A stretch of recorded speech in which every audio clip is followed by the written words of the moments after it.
We will call the Council Transportation Committee to order. Today is March the 4th, 2025. It is now 6 o'clock. 6:30. I was hoping. Okay, 6:30. This is a hybrid meeting allowing public comment both in person and virtually. Instructions for addressing the committee virtually may be found on the posted agenda. Roll call, please. Roll call. The Public Works Director will take attendance by roll call. Committee Chair McAllister, Here. Committee Member Hicks, Oh, and let the record show that the Mayor Kamei is absent today. the portion, now we will go into oral communication, item number 3. This portion of the meeting is reserved for persons wishing to address the committee on any matter not on the agenda. Speakers are allowed to speak on any topic for up to 3 minutes during this section. State law prohibits the committee from acting on non-agenda items. Would any member of the public on the line like to provide comment on non-agenda items? If so, please click the raised hand button in Zoom or approach the lectern. We will take in-person speakers first. Staff will display the timer on the screen. Where's our screen? I'll show the screen, but no one has their hand Okay, raised. so I'm just, No in person. so anybody in the public would like to speak on any particular item not on the agenda? Seeing none, and we don't have any virtual speakers. Seeing none, we will close public comment. Or we'll go to the consent calendar. This is 4.1, approving minutes, meeting minutes. The minutes for the October 29th, 2024 meeting are presented for approval tonight. Would any member of the public joining us virtually or in person like to provide comment on the minutes? If so, please click the raise hand button in Zoom or approach the lectern. We will take in-person speakers first. Each speaker will have 3 minutes.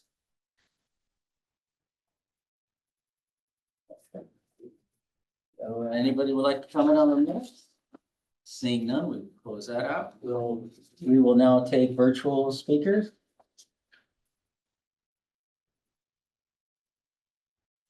No hands raised, Chair. Do we have people? Yes, there are attendees. Okay. No hands raised. Thank you. I will now bring the item back for committee to deliberation and action. Are there any corrections or comments on the minutes? No, but I would like to make a motion to accept the minutes.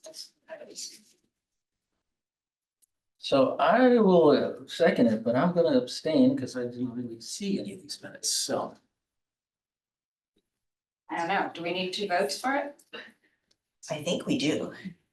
Because we have one committee member I absent. think we do, so I think either you vote for it or we bring it back next For the time. next- It's your choice. Could you project them? Because I can't see them. Would you, your turn to comment on them is over. So that's your choice. Chair, you either vote for it or we bring it back next year. Doesn't matter. to yeah, let's just bring it back. me. Okay. We will do that. Noted. Okay, now we go on to item 5, new business, 5.1, Moffett Boulevard, Complete Street, project 2403. Item 5.1 is the Moffett Boulevard, Complete Street. Staff presentation will be conducted by Assistant Engineer. Welcome.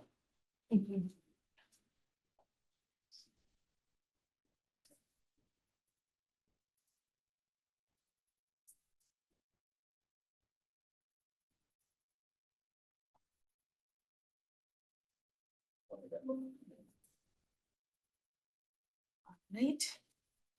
Good evening. So we'll get the presentation started. Good evening, committee members. My name is Nancy Chen. I'm Assistant Engineer with the Public Works Department, presenting on the Moffett Boulevard Complete Streets. And with me tonight is Robert Gonzalez, Principal Civil Engineer. So as we get started, here is the aerial, sorry, I think it went forward too far. The aerial photo shown here that illustrates the project area with the project location highlighted in green. The project location adds extra level of complexity due to project right-of-way coordination.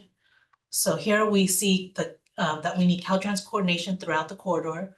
from the SR 85 on-ramp all the way north towards Clark Road, that's shown in purple. SFPUC's aqueduct runs through the south end of the roadway by Middlefield Road, shown in the dark blue, and Moffett Airfield and NASA are to the north, shown in the orange. PG&E also has a substation located just northwest of the roadway by Leon, and a tower easement running parallel with Stevens Creek Trail. And additionally, there's a Stevens Creek Trail crossing that's just east of SR 85 running parallel with the highway. That's shown in the lighter blue here. A little bit of project background to look at the timeline that this project has taken so far. In 2015, city contracted with BKF engineers to conduct a bikeway feasibility study for the corridor as part of planning. In June 2022, a virtual community meeting was held to gather input on bikeway alternatives, and BPAC was also presented the Complete Streets checklist for the OBAG 3 grant application for review and comments. At the beginning of 2023, the city was awarded $3.5 million through the OBAG 3 federal grant. To secure the grant, council adopted a resolution to provide local support and committing matching funds and stating assurance to complete the project. And this past June, City Council authorized professional services agreement with BKF for design services and provide construction support, and the design was kicked off this past fall. So as mentioned, this project is a federally funded project with One Bay Area grant funds. The scope of the project is dictated by the grant application, and project design must be approved by Caltrans local assistance to meet the grant scope. The city will start coordination with Caltrans local assistance in the coming months and estimating to construct the project in 2026 to meet the grant timeline requirements. City committed in the resolution to complete the project as described in the grant application within the funding deadline in order to receive the grant funding. Funds need to be obligated by January 2027, which means design and Caltrans approval must be obtained by then. In terms of the project scope, the elements include first and foremost pavement rehabilitation of Moffett Boulevard. And in conjunction with that, we will be installing class 4 bike lanes with vertical separation, class 2 bike lanes at the pinch points, green conflict striping at driveways, bus stops, and intersections where there's turning conflict. There's a sidewalk gap closure on the east side of the roadway between Leong Drive and Stevens Creek Trail. Medium modifications will be made to accommodate the bike lanes, buffers, and vertical elements. Currently along the roadway, there is a sidewalk gap on the east side between Stevens Creek Trail and Leong Drive, and that's shown in the upper left picture. There's pinch points noted in the bottom 2 pictures at SR 85 undercrossing and the US 101 overcrossing. Moffett Boulevard is also a designated truck route and bus route requiring minimum 11-foot travel lanes. There's also limited right-of-way along the project location, as we previously mentioned in the project location slide, and that constrains the space that's available to us. Access MV has also identified this segment of Moffett to be a high level of stress for bicyclists and recommends bike and ped improvements along this corridor. So in order to accommodate the continuous bikeway along the corridor, removal of approximately 18 parking spaces is proposed on the east side of the roadway adjacent to the Willow Park apartment complex. A parking study was conducted in August 2024 along the entire length of the project, and only one vehicle was observed throughout the study with adequate off-street parking available. And we'll be bringing the parking removal item to council for consideration later this spring. And so staff also evaluated input provided by residents from the June 2022 community meeting and the costs associated with the preferences to identify an appropriate scope for the project design phase based on available budget and right-of-way. What is pictured here are examples of the vertical elements and not necessarily the exact item that we will be installing. Based on existing constrictions of right-of-way, flexible post delineators, which is on the left, or similar vertical separation is proposed along most of the corridor. Where space permits, rubber curb islands, similar to those installed on Leong, along with vertical elements are proposed along the roadway. And that's an example of that on the right picture. Over the next slides, I will be walking you through segment by segment the proposed improvements and cross sections along the corridor. We'll be starting from the south at Middlefield Road and move north to Clark Road and the city limits. And each slide will have an overview layout, a cross-section of the existing conditions, and a cross-section of the proposed improvements. So here we are. This is the first segment of the proposed design.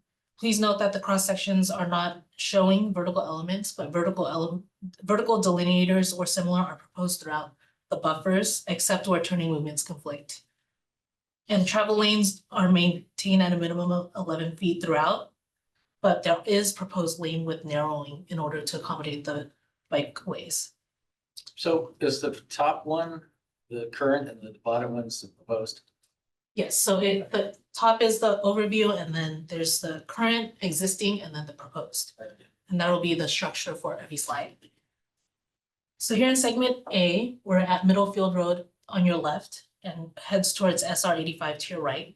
There are no existing bike facilities. So in order to make room for the bike lanes, buffers and vertical delineators, center median modifications are proposed along with lane width reductions.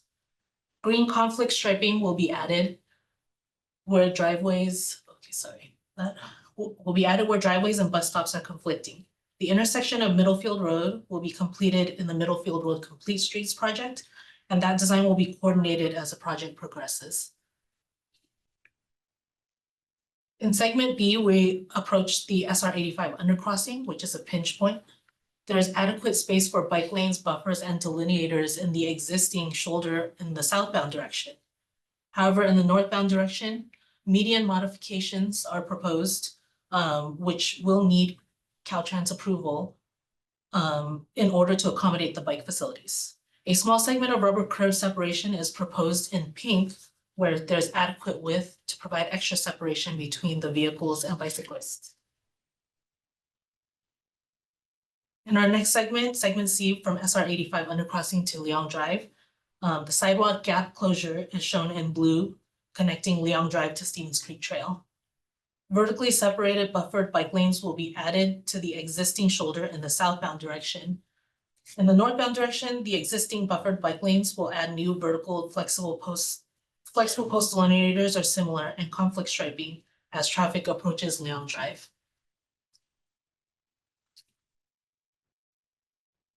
In the next segment, as we approach the US 101 ramp, the bike lanes end as it approaches that intersection due to the existing median width. Median modifications will allow for bike lane to continue through the northbound direction approach, and rubber curb vertical separation is proposed where there's additional width in the roadway shown in pink to provide better separation between vehicles and bikes. Vertical delineators and buffers will also be added in the southbound direction.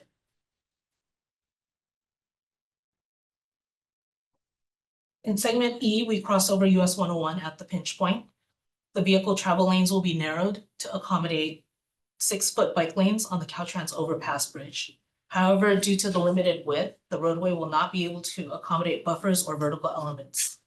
An extended conflict striping area is also included adjacent to the right turn pocket onto the US 101 ramp shown on the right side of this slide, which is the north end of the segment. In segment F, the last segment, as we approach Clark Road and city limits, there are existing bike lanes and the project will add buffers with delineators, mostly maintaining the alignment to meet the intersection outside of city limits, which is shown in the red dotted line.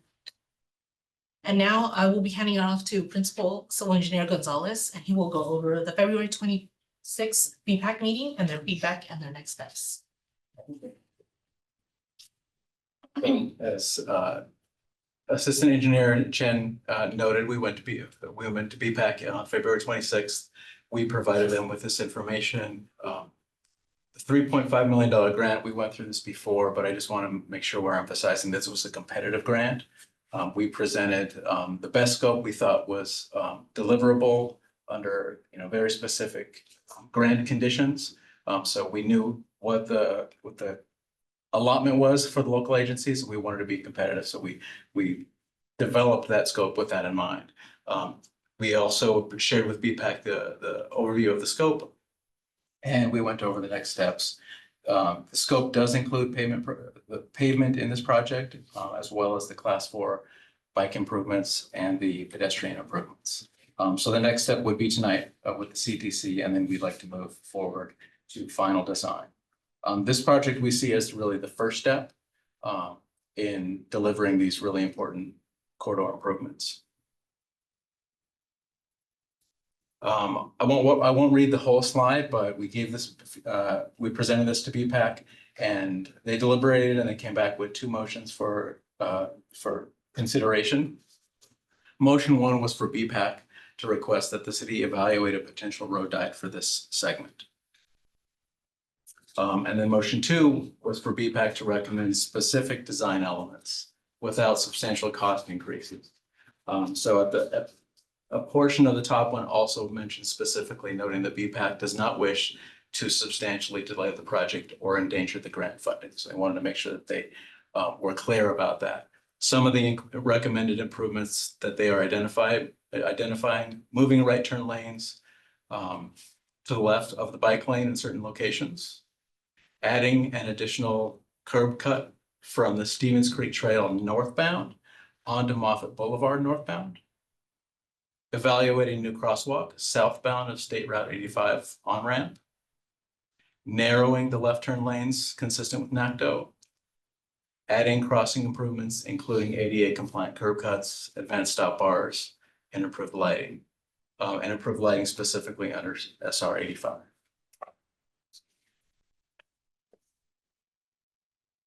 So the BPAC meeting really was a project update, and this was a lot of information for us to provide to them, and they gave us a lot of feedback as well.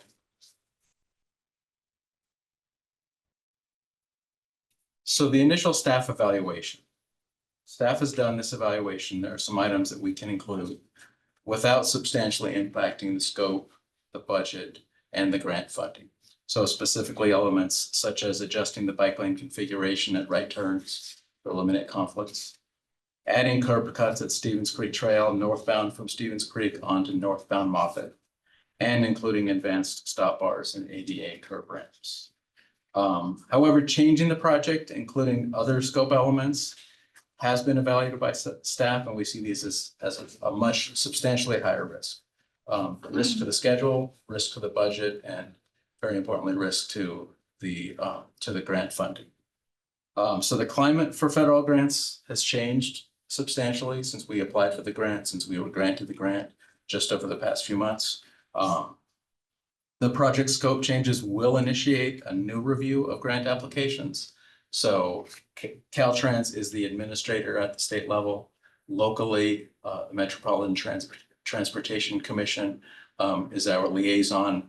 They would be, that would open up additional scrutiny by MTC and by Caltrans. So we see this as a substantial high risk of losing the $3.5 million federal grant, opening that door again. Staff is very concerned that their project may be deferred or completely eliminated.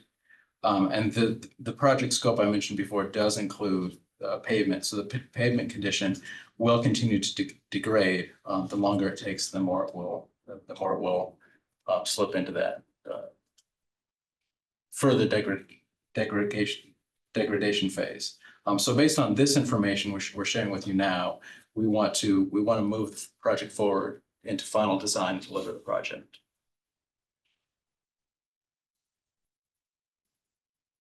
And this one.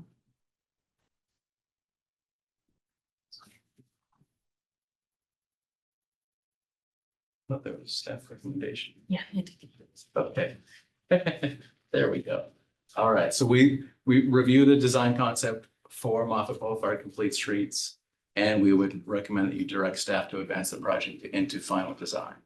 This would include the elements that we covered on a previous slide that we could add to those, such as the curb cuts, that would not impact cost, schedule, or budget. Those are minor improvements that are at the purview of the local agency and wouldn't have to go back and be reviewed.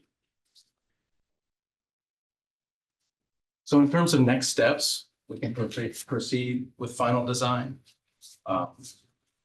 Our consultant would then go and initiate discussions with Caltrans from the design coordination phase. Caltrans will be wearing 2 hats during this project because so much of the project is within Caltrans corridor. they will be looking at this for, through their design eyes, through their design manual.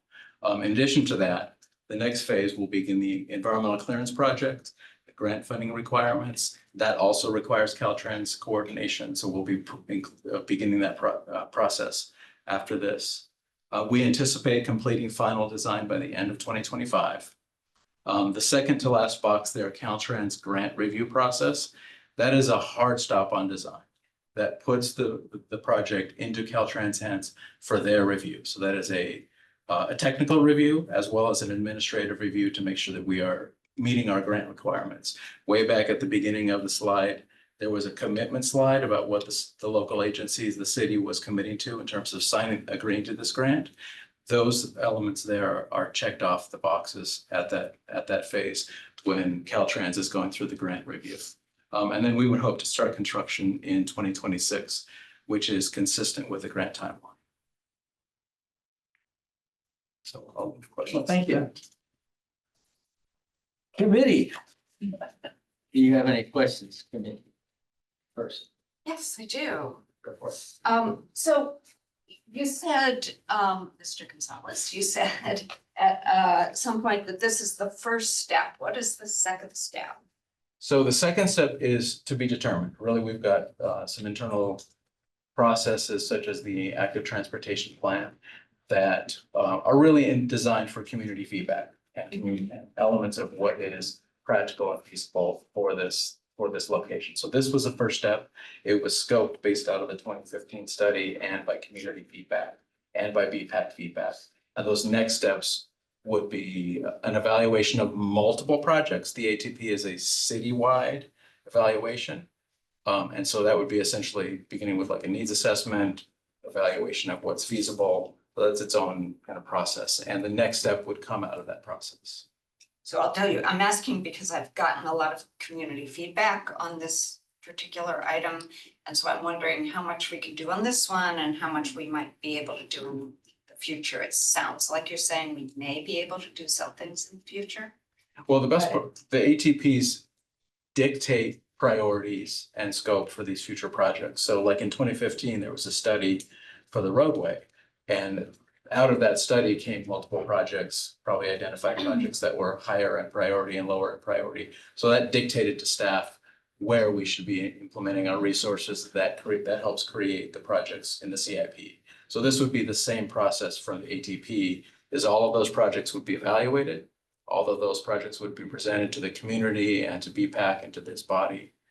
And they could be prioritized at that point. So depending on the priority, the remainder of these benefits would be weighed against improvements on Rengsdorf, improvements on local streets. Might be a little more specific. So if the future desire and is what comes out of the ATP is to do a road diet and implement class 4 bike lanes, right? Right now, what we're doing is doing what we can within the confines of the schedule and the grant money that we've received, also within the right-of-way limitations that we have. But again, if that planning document, the ATP, goes through its full process and it says we should do something along this roadway, we have that in our, in our minds that what we're doing right now could be a first step, like an interim improvement, right? We're still making things better.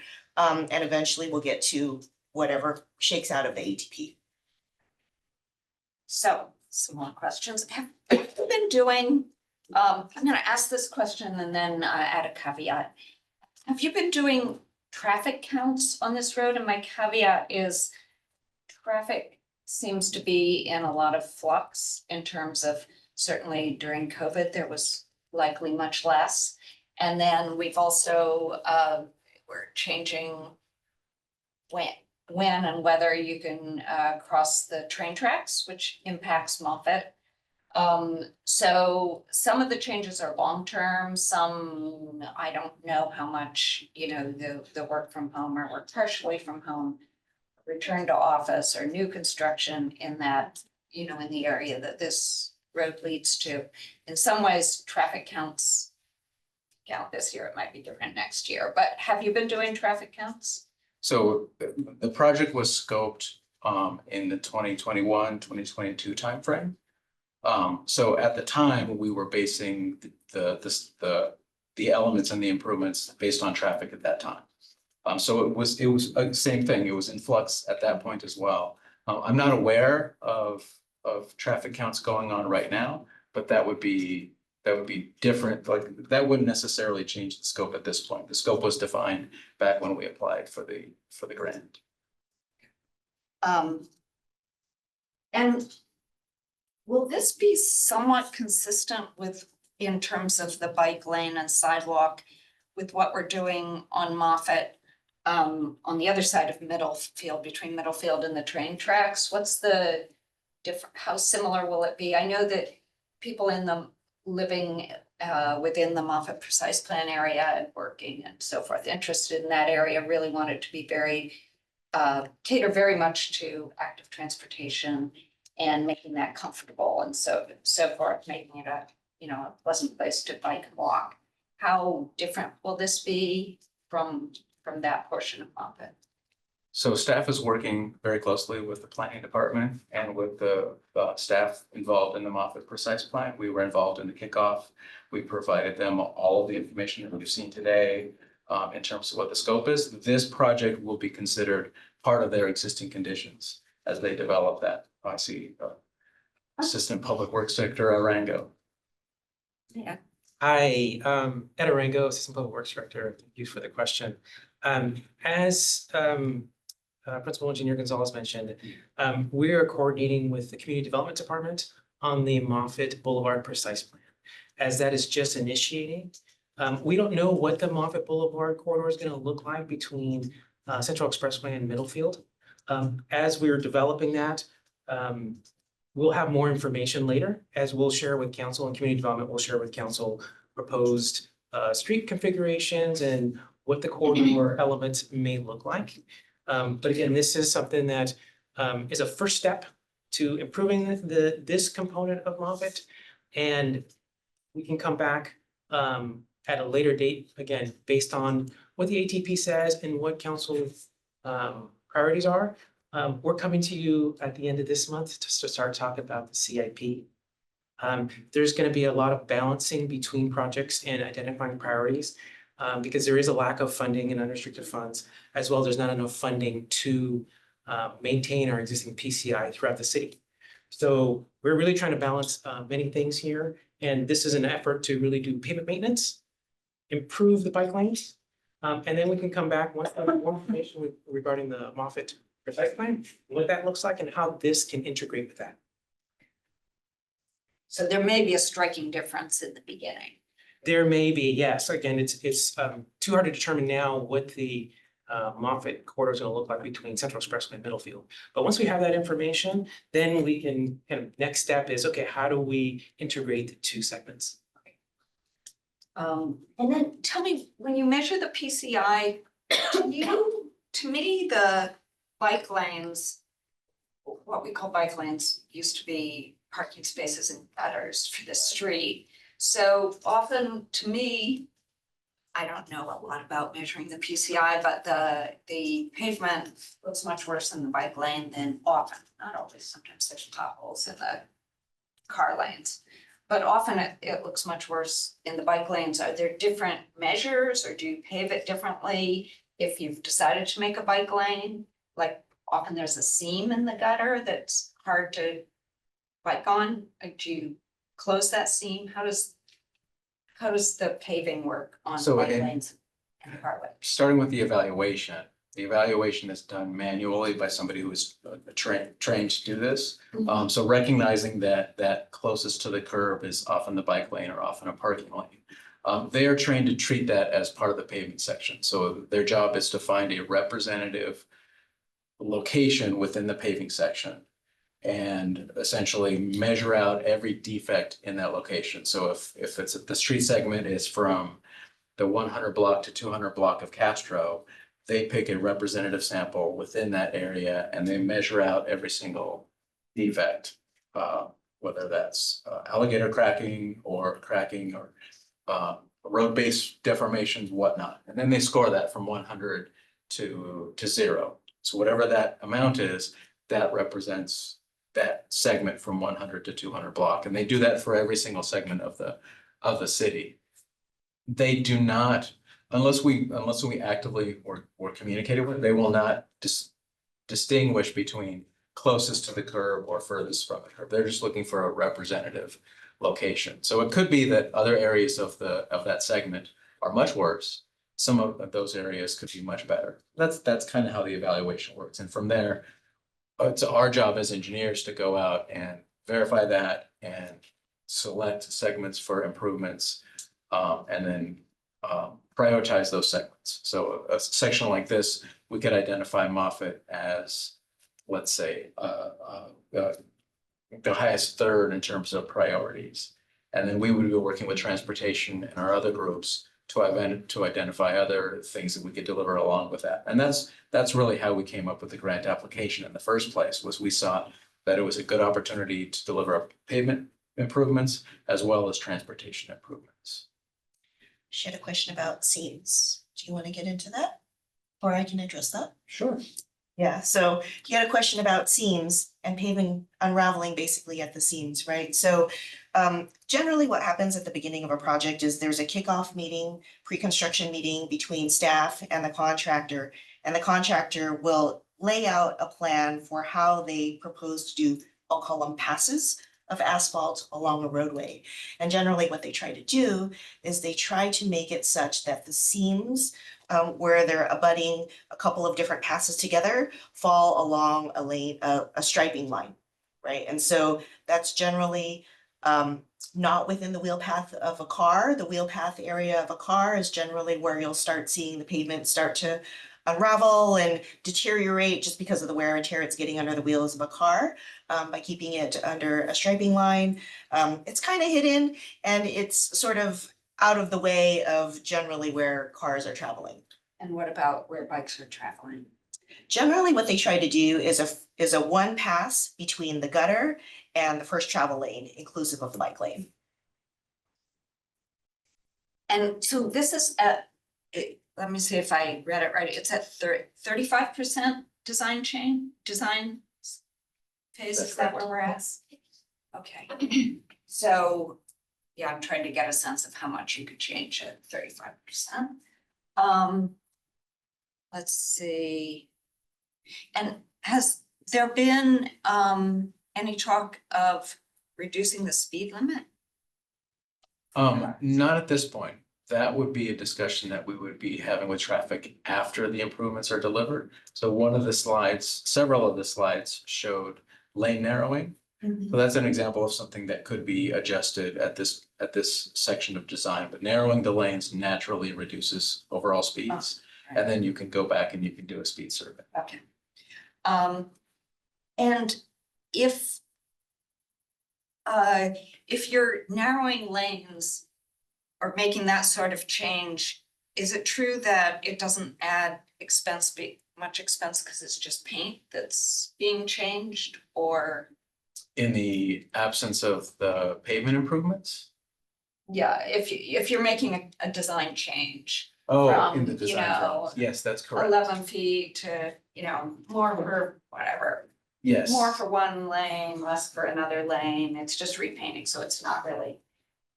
You're not It's- paying for any, it's not like adding a curb or adding a median with trees or So something like that. if I understand the question correctly, is it the type of design change we can make at this point without affecting the design cost? Or cost are you very asking much, about? yeah.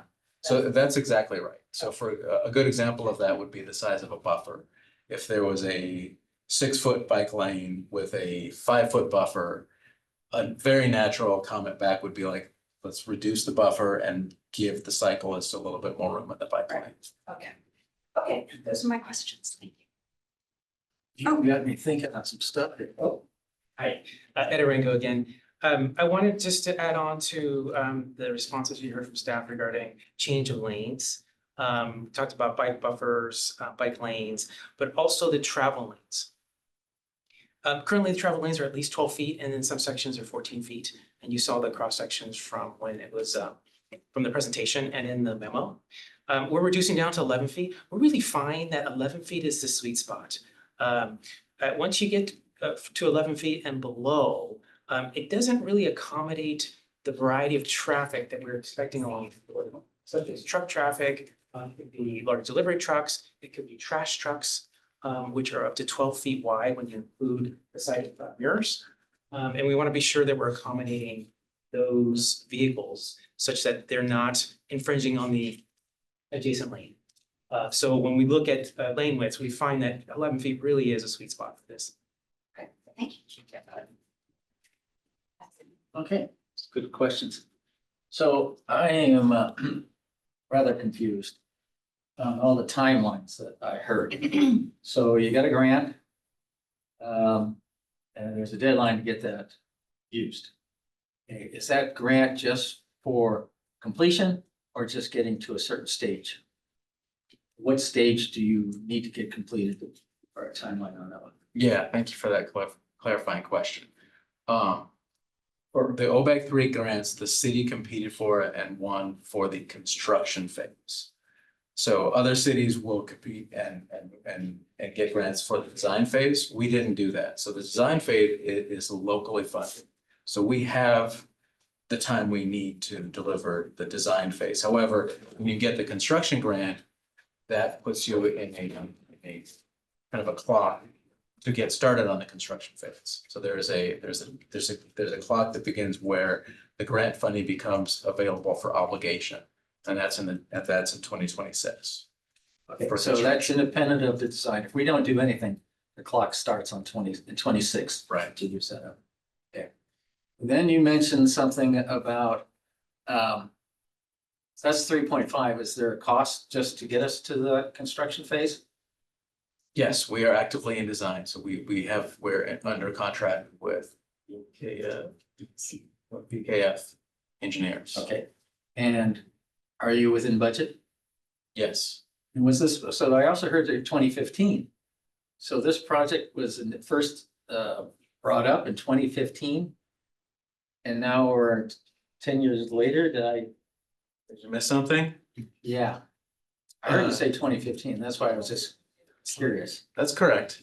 So 2015 was a planning study. Okay. And the planning study is one that identifies and prioritizes different types of projects. So yes. That's okay. It was the earlier version of the ATP at that time. Okay. So yeah, okay. And 23, you got 3.5. So what is the budget right now? So when was this design and implementation and applying for a grant? When was that budget money appropriated or determined? So I don't have the exact dates in front of me. I can come back with those precise dates, but I can give you an overview right now. What I'm trying to, bigger picture, I'm trying to figure out how the money is being appropriated. Yes. And is it gonna be there? Are we gonna have enough money, or is the initial budget was one amount?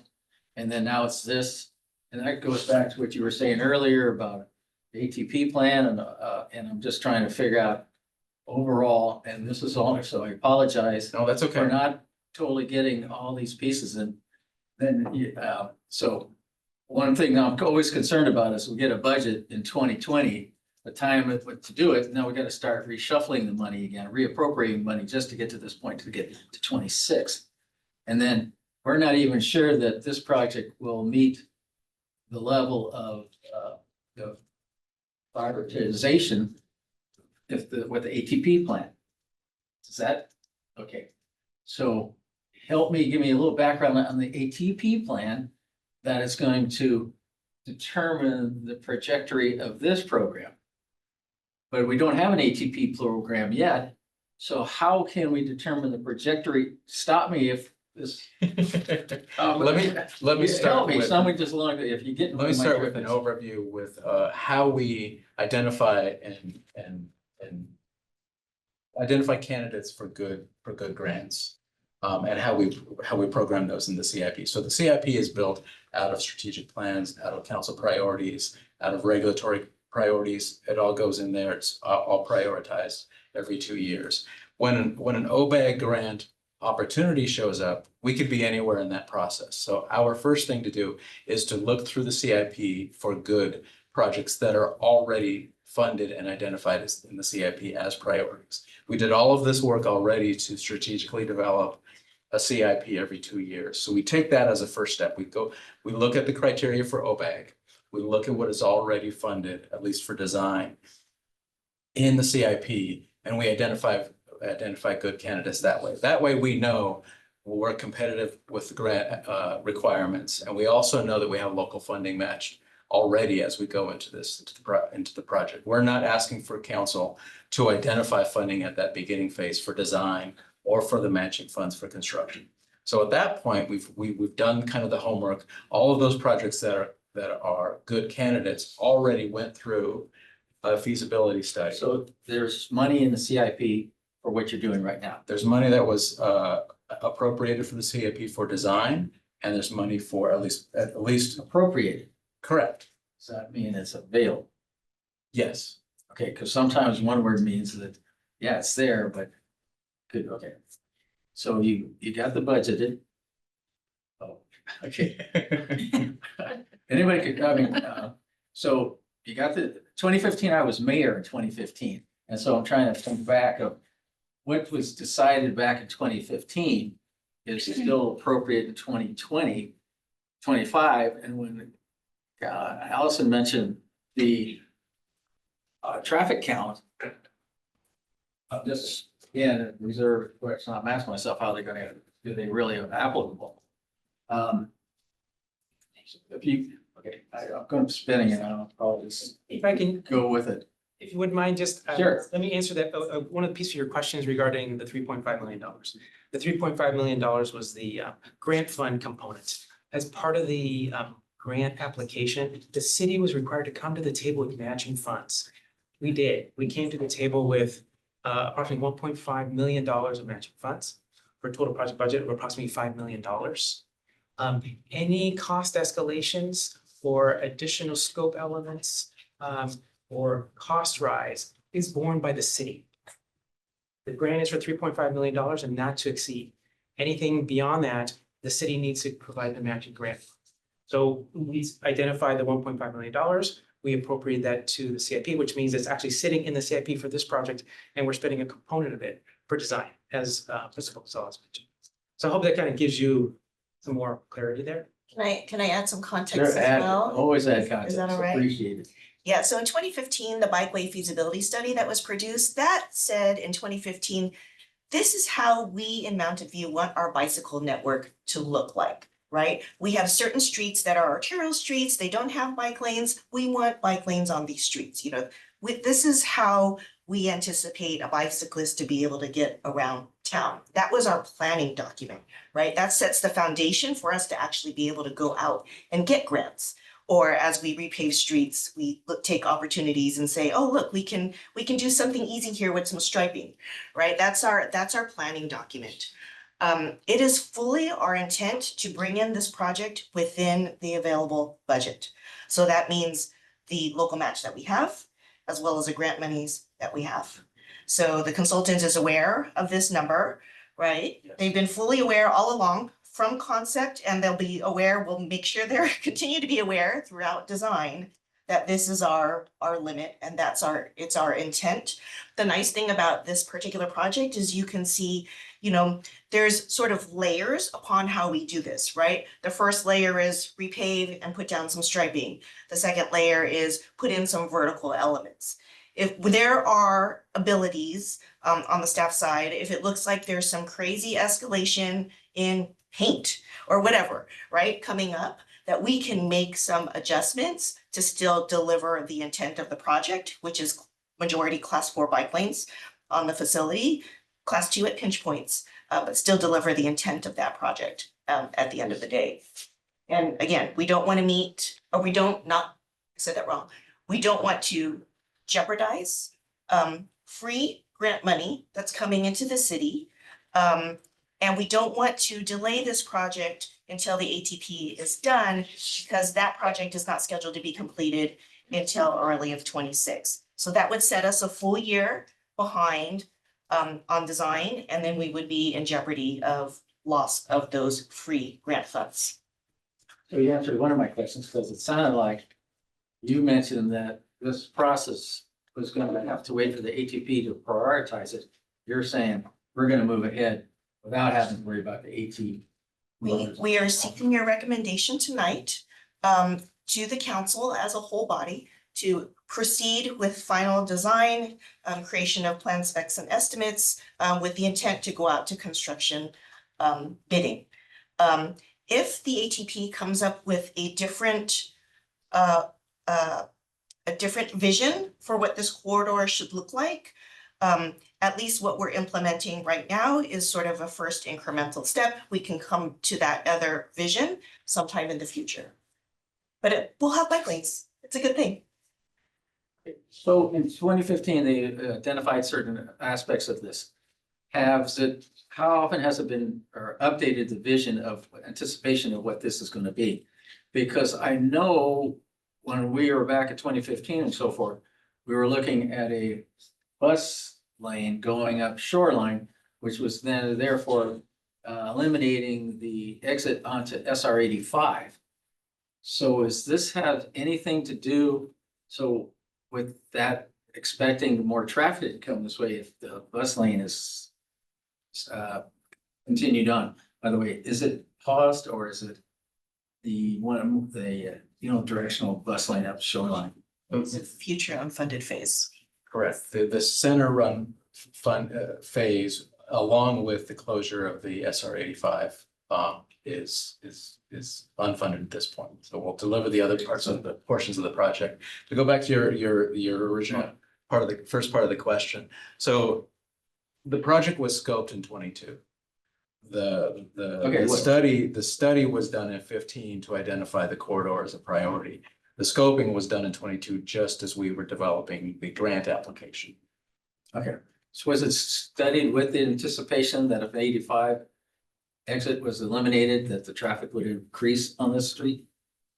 We're not proposing a road diet, so that it was never considered a restriction. And I think the important thing that we were anticipating was expanding the left turn pocket onto the on-ramp in this location, which could still be done. Yeah, okay. That's, that's fine. Thank you. So would any member of the public joining us virtually or in person would like to comment on this item? If so, please click the raised hand button in Zoom or post electron. We will take in-person speakers first. Each speaker will have 3 minutes. Hi, I'm Phil Lecter. So I live over in Wagon Wheel, and I work at Moffett. So I ride this road pretty much every day, and I walk and drive it pretty regularly. Because of the return to work thing, day was the heaviest traffic I've ever seen. So sort of getting to your question, these are just sort of random points as we're discussing here. The paved, there's a funny paved path that's off to the side. So there's the sidewalk between Leong and 101. I don't know if that's like legitimate. It goes like 80% of the way between Leong, and then it just sort of stops in the middle of no place. And I don't know, that's probably not something you can incorporate at this phase because of your funding constraints, but it might be something that could be incorporated at some point. It's a little bit removed from the road, so it might be a bike path or sidewalk or something. Going over 101, you talk about seams. There's this cement to asphalt as you go north, where you have like 1 foot of cement and then you get asphalt, and there's a lip and it's sort of unpleasant to ride on. Probably the place I most fear riding is when I'm going the other direction, southbound, where the 85 and the cars are coming from behind you and want to turn in front of you to. And the other thing, you're talking about the different barriers you can have. And so you did a little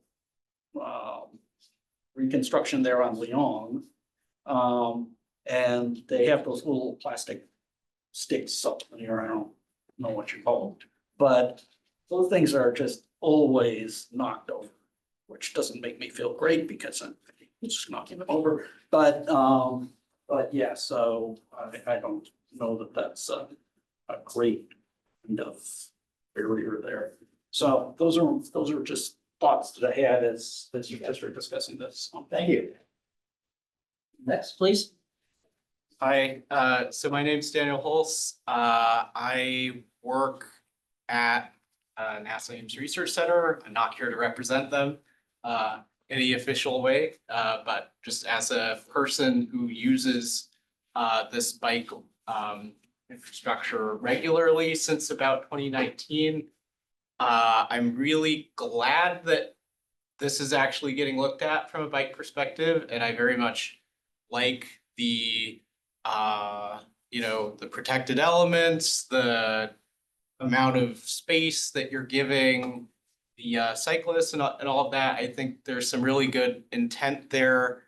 However, there is one problem of the existing bike lane that stays in this design that is going to drive me crazy over the next however long until it gets repaved again, if it doesn't get fixed. And that is that if you are going into the center, you cross, you have cars crossing over the bike lane in order to turn onto the highway, at which point they're going to go really, really fast. And so this is just an incredibly dangerous situation, and it's unavoidable. There are a lot of other like unsafe things that you can avoid. You can't avoid that. And it's exacerbated by the fact that you've got a light on both sides where you have to stop and then like ride up a hill, which is the overpass. And then you get to the top of the overpass and all of a sudden you're going fast and it's pushing you straight into this intersection at a higher rate of speed than you probably want to go. And that light is gonna like turn off. It's gonna turn red like immediately. This happens all the time, right? And you've got these cars at that intersection that are merging over you. So what I would really, if there is one thing that you fix about this, and you can fix, I would like you to address the deal, and there are many different ways of doing this, of the cars having to go into a like turn lane over the bikes. If there's a way to get the bikes over to the side, that's great. If you do my idea and have a cycle track on one side where you can go both ways and totally skip, I think that's a great idea too. But please fix that, because I don't think you're gonna immediately change this when you have an active transportation plan. It's gonna be 20 more years till you repave again. And I would like you to fix this. Thanks. Thank you. Okay, do we have anybody virtually who would like to speak with us?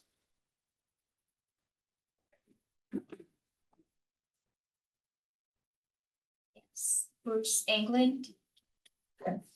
Thank you. Hi, everybody. Bruce England, Wisman Station Drive.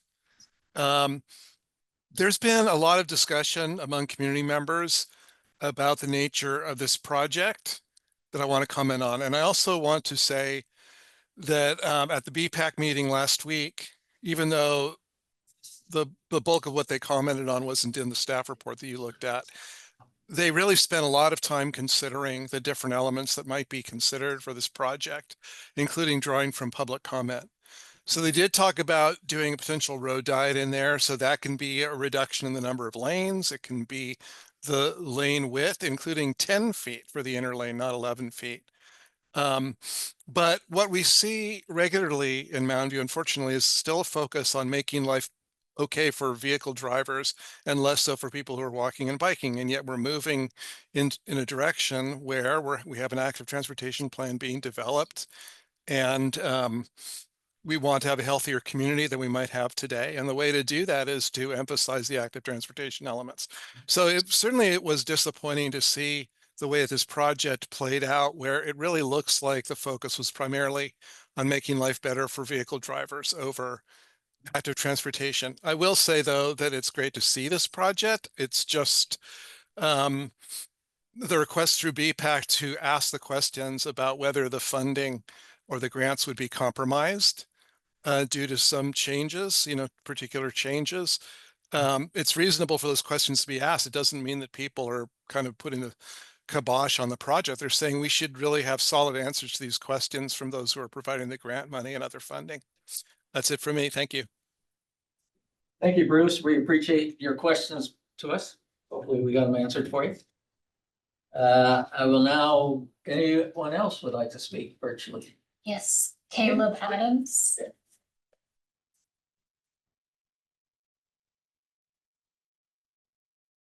Caleb,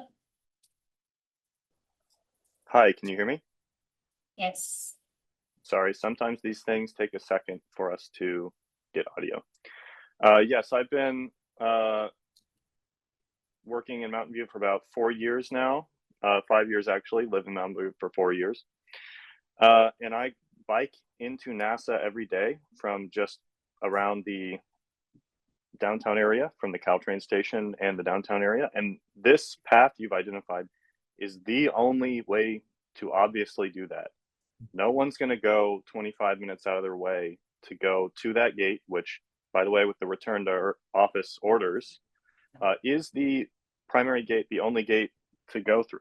So people are going to do that. And I've seen many coworkers. So I go in all the time. That's just by the nature of my work. But I've seen many coworkers now coming in and biking in, including today. And one of them was like, "Oh, I'll follow you along this route." And I said, it kind of sucks. It's not great. And, there's a few points along this that I've had really close calls with over the last 4 years, 5 years biking through. One is under the bridge, where I didn't necessarily see that you had a protected lane there. I've had somebody cut me off at exiting highway speed and stop in front of me and then be on their phone without noticing that I was going under the bridge as a cyclist. That's an incredibly dangerous situation if we don't have a protected bike lane under that bridge. The second area is going over the other bridge that someone already mentioned. You spend all this time biking up to the top, and then you start coasting down. And I'll tell you what I do. I actually barely move going down that bridge, because that light is on such a hair trigger that if it's green and I go and I'm at the top of the bridge, I'll have too much speed going through the next intersection to stop before a car hits me. So I actually approach it slowly, knowing that it's about to turn red, and then stop when the light's green, which is also still dangerous because I'm a bicyclist in the middle of a road waiting for the light to turn red. But I just know it's going to turn red because I've been doing this for years. So that's incredibly dangerous. And I warned my coworker about that this morning. It's funny you say you identified that one car where those 18 spots were. I know exactly that blue SUV. I bike by it like every day. If that person has a problem with this, I will literally drop off a 6-pack of beer there every week for them. just to let us do this. And I also just want to say, like, look, I'm a NASA guy. I understand that changing the scope of stuff can risk your federal funding for this. If it comes to it, just get it done. This will improve people's lives. We probably won't have another chance for something like this for 4 more years, 5 more years, if you risk that federal funding. So I really support that. That's all I got to say. Thanks for your time. Thank you.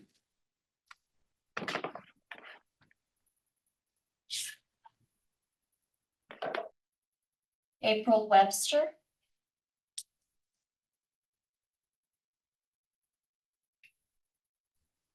Thank you. We have a rare opportunity to shape the future of Moffett right now, to build safer street that prioritizes people over cars and truly serves our community. And right now, we're at the beginning of stage of the design. And it is a critical point where public input can and should still drive meaningful change.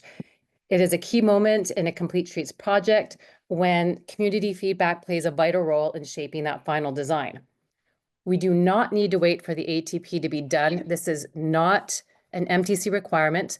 And so far, the only feedback we've gathered was prior to the project being awarded the OBAG grant. A public outreach meeting for Moffett is overdue, and we look forward to one soon, just as Caltrans did for ECR. We also have time. We have a full 2 years, in fact, to refine the design, not one. I'm fortunate to have worked with MTC for the past 2 years as the co-chair of their active transportation working group. And I work directly with the MTC Complete Street policy lead. And I reached out to the MTC OBAG 3 grant manager, Thomas Arndt, this past week about the deadlines. And he said, I quote, "The obligation deadline for OBAG 3 funds is January 2027, which means that the city should start construction by early 2027, not 2026. If city staff decide to pursue a traffic count or anything else as part of the project development, but have concerns about meeting the grant deadline, they can follow up with MTC staff directly to discuss the timeline. The OBAG 3 deadline should not prevent the city from reevaluating and or modifying the project design to address public input." If a road diet has been put on the table, but if it's infeasible, we really should at least follow modern design standards. Even Caltrans is upgrading ECR with bike lanes that follow 2024 DIB 94 standards. They have 10.5 inner lanes, and then for the outer lanes, it's 11 feet. You don't need the inner lanes, even on a busy commercial street like ECR. You only need the outer lane for buses, garbage trucks, and large trucks. This is from BTA, this is from Caltrans. We do not need 11 on the inner. And we also should address the unsafe speed on, which is 40 miles per hour on ECR. We should do that now. On Moffett. ECR is even lower at 35 miles per hour. And AB 43, which was passed in 2021, allows reduction without having to meet the 85th percentile rule. So we should definitely drop it. And right now, our priorities seem a little bit off, that we're doing pavement and then thinking about bike lanes. This funding is for a Complete Streets project, not repaving, not just repaving. And we're recipients of the coveted OBAG 3 funding. It is our responsibility to ensure that we create infrastructure that is complete as possible. Thank you so much for the opportunity. Thank you, April. Next. Celia Paymer. How many do we have in the queue? One more after Celia. Thank you. Hi, I'm Celia Paymer, 15-year resident of Mountain View. And I agree with everything that April just said. Second it. I have to say I'm really disappointed with sort of the lack of community input on this project. There was a single meeting, and people who know me know I will laugh often when people complain about lack of community input, because our staff does a really great job of doing community input, but somehow it seems like this project kind of slipped through the cracks and we haven't had a lot of chance to give input. In fact, the only meeting was in the summer when a lot of people were out of town. And so I hope that we do that. I think there is interest in a road diet, and it should be fully considered. That street has very low traffic levels. Even before COVID, I used to always take that route back when I drove up from San Jose as my commute. And I always took that route because there was very little traffic there. So I don't think it's just low because of COVID. It's always been low along that route. And I hope we really put people first and really make it a Complete Streets project. I said at the BPAC meeting, I'm really shocked that this design met Complete Streets standards and expectations for a grant, because to me it looks like paint. Even plastic bollards, they're not protection. And I'm sort of curious because I heard in passing that these were called class 4 bike lanes, but with the number of conflicts, I'm pretty sure they can't be called that. A class 4 bike lane has to have, I don't know the exact standard, but a certain amount of like protection from conflicts. And so I'd be curious to see if they actually met those standards. So yeah, I would like to see this design be people first instead of car first. And hopefully we can upgrade it and make it even better. Thank you. Thank you. There are more hands now. Okay.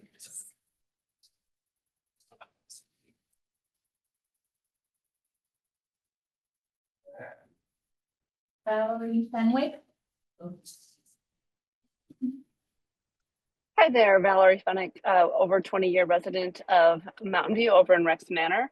I will admit that I mostly only ride this part of Moffett for connecting to the Stevens Creek Trail, and that would usually be exiting, just the way that it's configured. But I do bike there a lot. I also drive there, like one of the other speakers said, just because it is so low traffic. If it's how I want to get to Highway 85 or 101, I will actually come all the way over from, I live west of Shoreline, and I will come all the way over to there to kind of just be away from the traffic and the craziness. So I really appreciate considerations here. I don't want to do anything that could risk funding, but if there are potential opportunities for a road diet or any other additional like curb cuts or bike lane improvements, in particular lighting improvements for any under the bridges, I think as much as I think Big Pack gave really great and specific actionable feedback that seemed like it would be doable within the scope. I understand why we do this as part of a repaving project, because a lot of the the pavement there is really bad. I drive on it, it's really bad. So I understand that if we're going to be repaving anyway, to get bike improvements out of it and ped improvements is really important. So any of the there's one sidewalk gap that is being addressed as part of this project. There is one that is not, and anything that can be done to get those complete sidewalks, because those of you who walk know it's a lot longer to go out of your way to cross the street down another intersection than it is to do on your bike or with a car. So really don't want to delay anything here, but if it is possible to reconsider any of those great recommendations from the BPAC or lane reductions, road diet, or anything else that we can consider here would be greatly appreciated. I'm looking really forward to having actual bike lanes through more of this corridor. So thank you. Thank you, Valerie. Hope to see you on the Performing Arts Committee. Fingers crossed.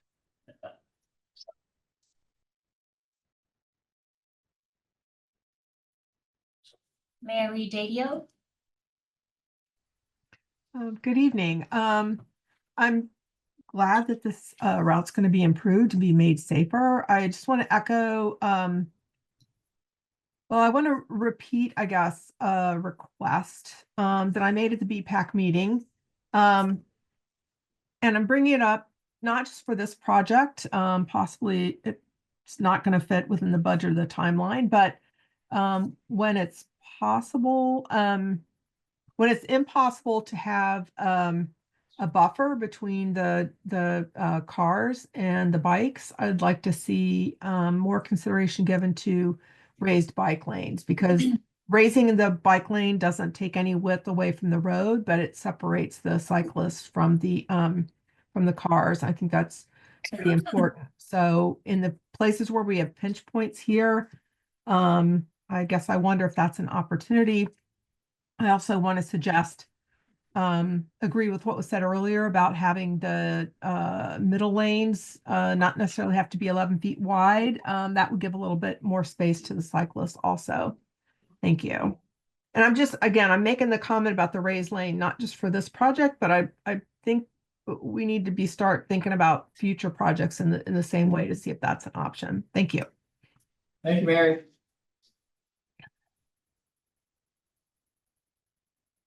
And that is all for the raised hands. Oh, We have one in person. I hop on the end of the queue. yes. Eli Hiss, Fairhaven Court. Just want to echo what a couple other community members have said about supporting the move away from car-centric infrastructure, whether that's through a road diet. Really making sure that this is a place that people can bike and want to bike, because many of us use it every day. Thank you very much. Appreciate what you do. And if you have to get it done however you can. Thank you. Thank you for coming out tonight. Okay, thank you all. I will now bring this item back for the committee comments.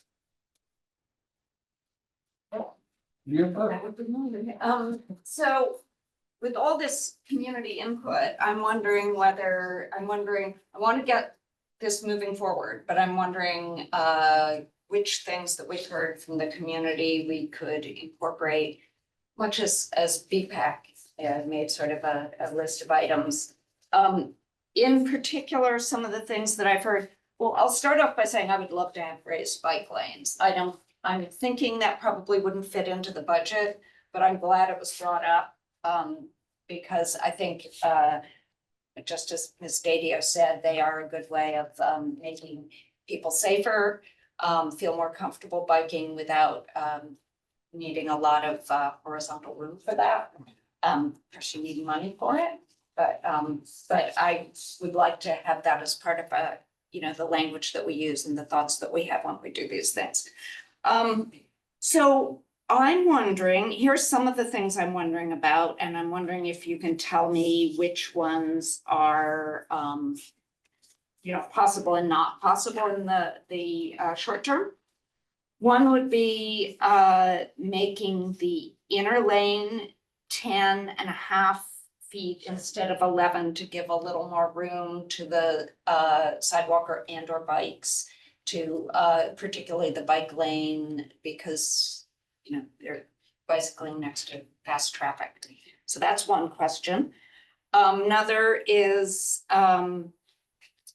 fixing the difficult interchanges that people brought up. It would making that one lane a little narrower. I don't know that would help. There was a cycle track was brought up. That sounds like more of a major change, but you think that wrong. Or any other ideas you might have to make those interchanges safer. Road diet for inner lane, fixing the interchanges in any way. A community member brought up to me quick curbs instead of plastic bollards. I don't know if that's possible, so that's a third one. And then somebody said something about making a left turn pocket deeper. I don't know if that's important or possible. And I guess the last one is, would it be possible to have a community meeting at this point, or? So those are my 5 things. Thank you.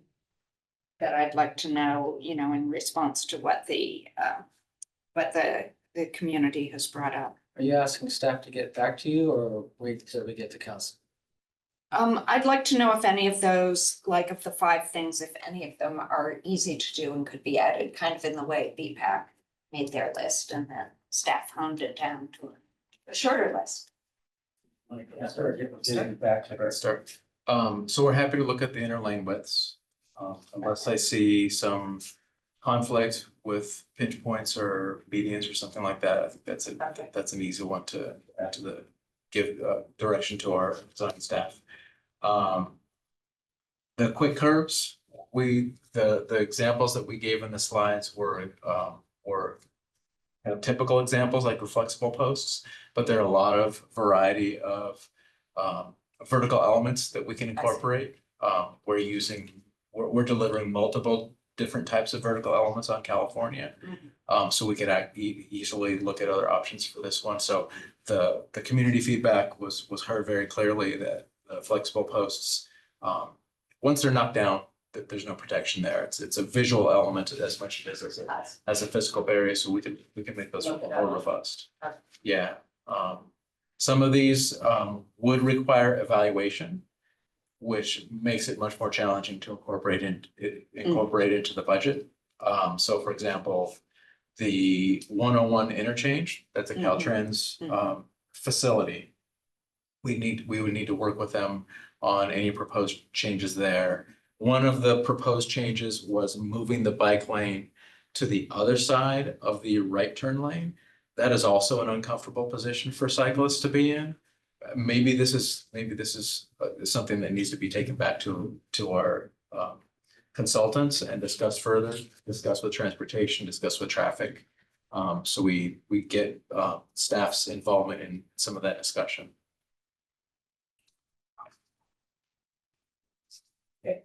I guess the last one, is it worth having a community meeting to talk about more robust bollard type things or fixing the interchange? Yes.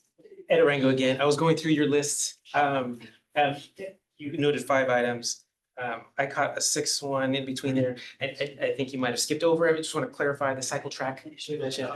Well, that was a way of, I think, a way of dealing with the interchange, if I understood right. Maybe I did. Yeah, a cycle track component as part of this project would be a major scope change. Yeah, that's what I said. So it's more on the infeasible side than it is on the Right. feasible side for us to do that. And then you mentioned, sorry, Principal Engineer Gonzalez mentioned the interchange, left turn pocket deeper. I'm not sure if staff, maybe you can clarify. So I mentioned that. I don't know if you got a public comment on that. When I mentioned it, that is a more car-centric It is. mitigation based on the development of the bus lane project. If the bus lane project is on hold, we wouldn't necessarily need that for increased left turn traffic onto 85. So that doesn't really fit into the bike-centric theme here, but that was my intent, was to at least acknowledge that was at one point a project element for the bus lane project. We didn't include that I in see, so it the was scope good. here. I know it's a problem I've had as I drive around, that I feel like I'm blocking traffic because I can't get into the pocket. So I'm not in the lane I should be and I'm blocking other people and it's backing up traffic. And it is a good thing. Fair. Okay. And then you had a question about the community meeting. Yes. Did you want to try? Would that be worth it to talk about more robust bollards and so forth? Or do you feel like we've got to the end of what we can do with this? Based on what we heard today, I see value in a community meeting. So I think I just want to clarify, staff presented the project to BPAC last week, as you heard. We're here tonight for CTC. We're getting a lot of community feedback. Actually, I want to take the approach that this is a part of the community input process. We've gotten a lot of good feedback. Right now. Yeah, and we've did an initial evaluation just based on feedback. All the comments you're hearing from the public tonight were echoed at the BPAC. And we wanted to take an initial pass at what our evaluation is of this and what is feasible, that won't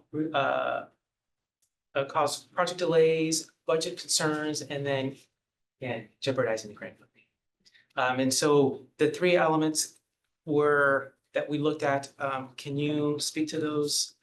Budget. Sorry, the 3 elements that we evaluated that we can evaluate, which already was spoken to, is Narrowing the 1 lane, right, we're gonna evaluate that.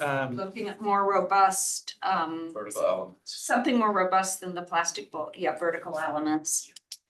And And the weaving, yeah. Bike weave. The bike weave. And then as part of BPAC, we also had noted there was elements from the BPAC feedback that we got.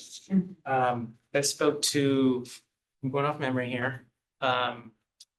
The adding curb ramps as part of the project. They brought up the weaving as well. Advanced stop bar, they'd like to see advanced stop bars in front at the intersection locations to stop cars ahead of the crosswalks. Adding curb ramps at the Stevens Creek northbound exit as at the intersection with Moffett to make it easier for cyclists to weave right into the bike lane rather than having to exit directly into traffic. And then also adjusting the bike lane configuration at right turns, in particular at the Leong intersection. That was identified as a kind of a scary intersection as a cyclist, a lot of stress. And that is a free turn movement for cars going on the right direction. So looking at that configuration, if that could be made more safe for cyclists. yeah, so I was assuming that, so if I were to make a motion and if I were to hope for Councilmember McAllister's support, I would say I would support all the changes that you evaluate, that BPAC suggested and that you said were feasible. And I would add making the inner lane 10.5 instead of 11 feet to give more room and safety to bicyclists or active transportation, looking at more robust vertical elements and seeing if there's any way to improve the, I mean, maybe you're calling it the bike wave, but the 101 interchange. Those would be the three things I did add. We only want to be sure that we provide some flexibility, that we can evaluate those elements. To evaluate To those. really make sure that they make sense. Yeah, those are the Certainly. three I would add to evaluate.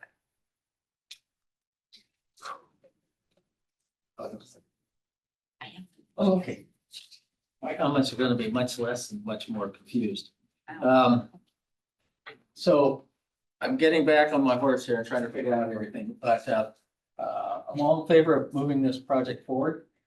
I do hear, I do see some hurdles that will have to be worked out, timing, the integration of the funding and so forth, and just the internal mechanism of how you're gonna get to this project. I'm also concerned a little bit that we don't know exactly what we're gonna do on shoreline, if that will have an effect on this, because it would have a major effect if traffic is closed off and you're gonna get a lot more cars going through there. So that even though we're gonna have bike lanes, we still will probably have increased traffic. And so back to Councilmember Hicks' thing, was there a traffic count? I mean, a count of actually how many people are using this street? That could be a priority. I mean, we have a lot of streets that need to be looked at over, coming up off the CIP that you mentioned. And we can put a lot of time into this and then all of a sudden say it doesn't reach where we want it to be. But that's to be determined. I've learned early on in my short time back, I've learned to trust what I've heard tonight. And I trust staff to incorporate as much as possible that's reasonable and that's financially viable. I'm also very concerned about timelines being extended too long. I think based on what the assistant public works director said and some other things, public input will be continually come in. I don't know if we need another meeting. We've had 3. This might be the 4th meeting going forward. But they are still going to be taking public input, correct? Okay, I see that as a yes. And so that's what I like. So I will entertain a motion to move forward with this. Exactly what is that you're looking for on this one? To proceed with it? Do I need to read it or or does someone need to? Oh, so we reviewed the design concept from Aqua Boulevard Complete Streets, direct staff to advance the project into final design, incorporating the proposed elements. From that BPAC made and that you evaluated, and then the 3 that I made as well. Yeah, do you want me to read those out loud? They were just, if staff already has them, then that's fine. Yeah, we've got them. Okay, because they're only going to be evaluated. Correct. Okay, I make the motion, you second it, or you I second? second it. Okay. Well, do we need a roll call vote or this, or can we just, oh, we got script. Let's do a roll call, just to. Yeah. Okay, ready to vote? Can I take a breath? Chair McAllister Yes. and Committee Member Hicks. Yes. Okay. 2 for yes, Member Kame absent. Well, this is you. That's good. Yeah. I guess. Okay, we will now close 5.1 and move on to 5.2. A citywide transportation demand management ordinance update. Item up 2 is the citywide transportation demand management ordinance update. The staff presentation will be provided by Ben Pacho. Oh wait, that's that transportation planner. And Lo, and our transportation manager. So now is there any action or is this? No, this does have an action. Okay.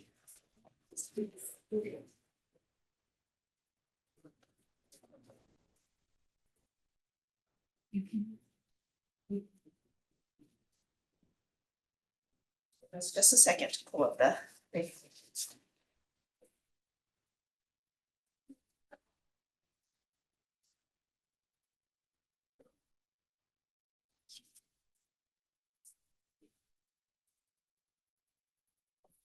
can get started. Good evening, CPC members. I'm Ben Pacha, I'm a transportation planner in the Public Works Department. Tonight, we're also joined by Dana Pincholi, the city's principal planner, and Ray Utebert, the transportation manager. We're also here representing city staff in the project. And joining us virtually, we have Julia Ween, associate at Steer Group, and Natalie McCarville, senior consultant also with Steer.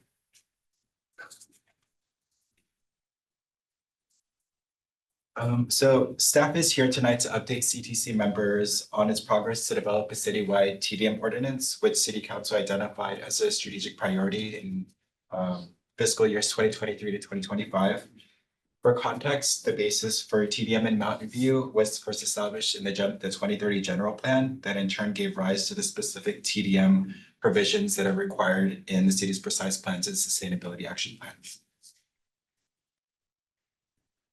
The TDM ordinance also seeks to align with existing policies used for development review, such as the city's MTA handbook and VMT screening analysis that are important for understanding transportation impacts related to CEQA and setting required chip reductions under Greenhouse Gas Emissions Reduction Program, or GGRP. Currently, TDM requirements have been imposed in absence of a citywide TDM ordinance. This has resulted in a piecemeal approach and varying levels of trip reduction targets, as seen on the bottom left legend. The TDM strategies required of these existing projects have also been non-standardized, which the TDM ordinance seeks to address by improving the TDM planning process and selection of measures. And reviewing the project's work plan, staff is in the current project phase to focus on developing the ordinance framework seen here in blue. We previously brought the project vision and goals to CTC in Q1 of 2024, where members had voiced their support for the project's objectives.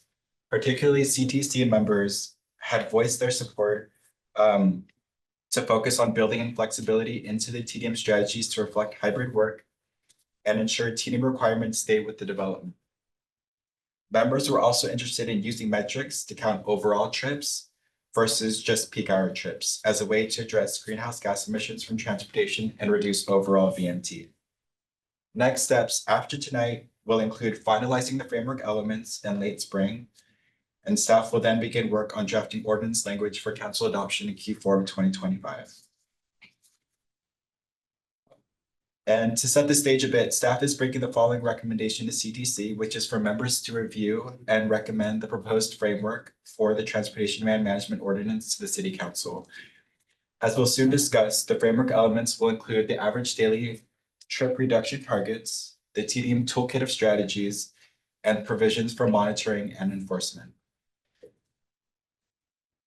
Over the course of the project, staff has engaged key stakeholders and advisory bodies to gain a broad understanding of current practice with TDM, as well as how requirements can be further streamlined and made more effective under the ordinance. For example, key insights were gathered from the Downtown Business Association and the TMA, including a host of one-on-one interviews with developers, employers, property managers, and community members.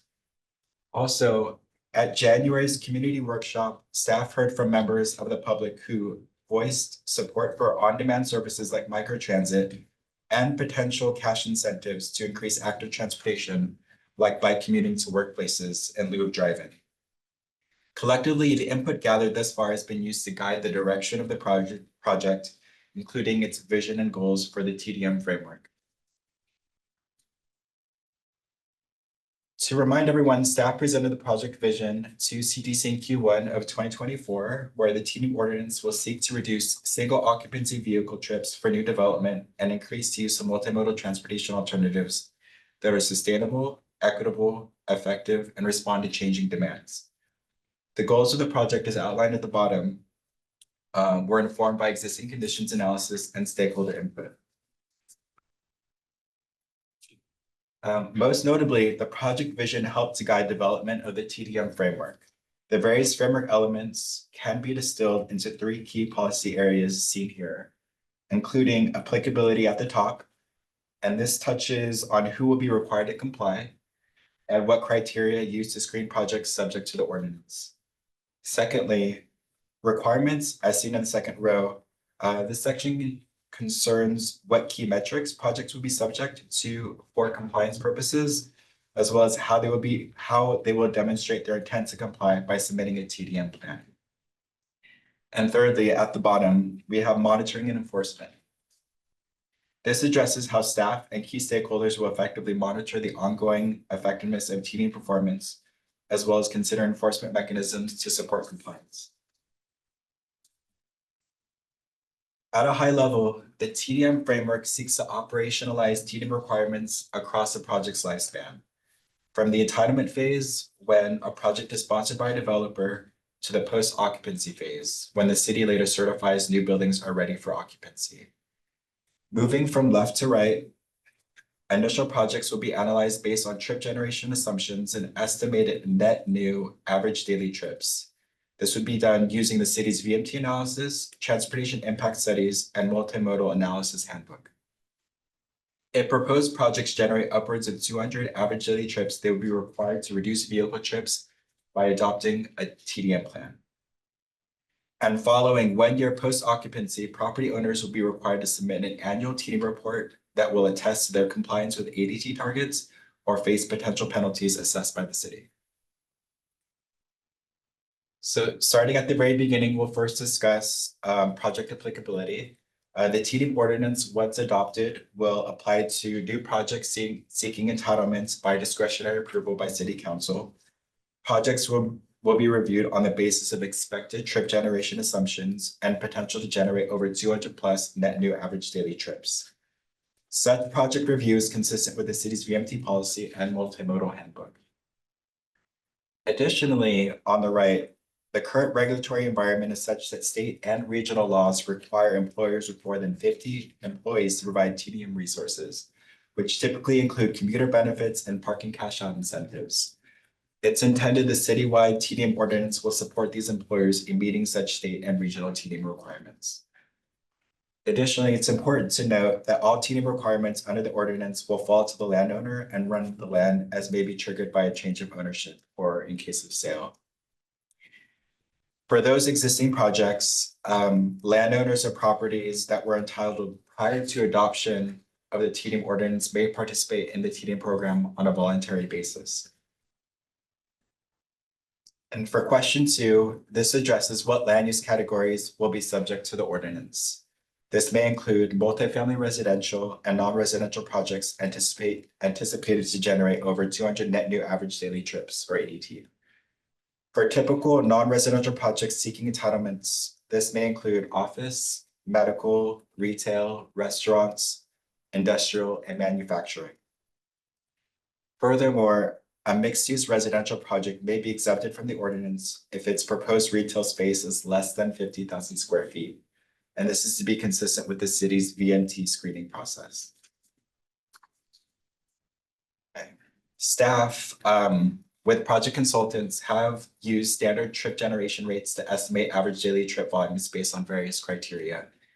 For guidance, the project team used the Institute of Transportation Engineers Trip Generation Manual by ITE.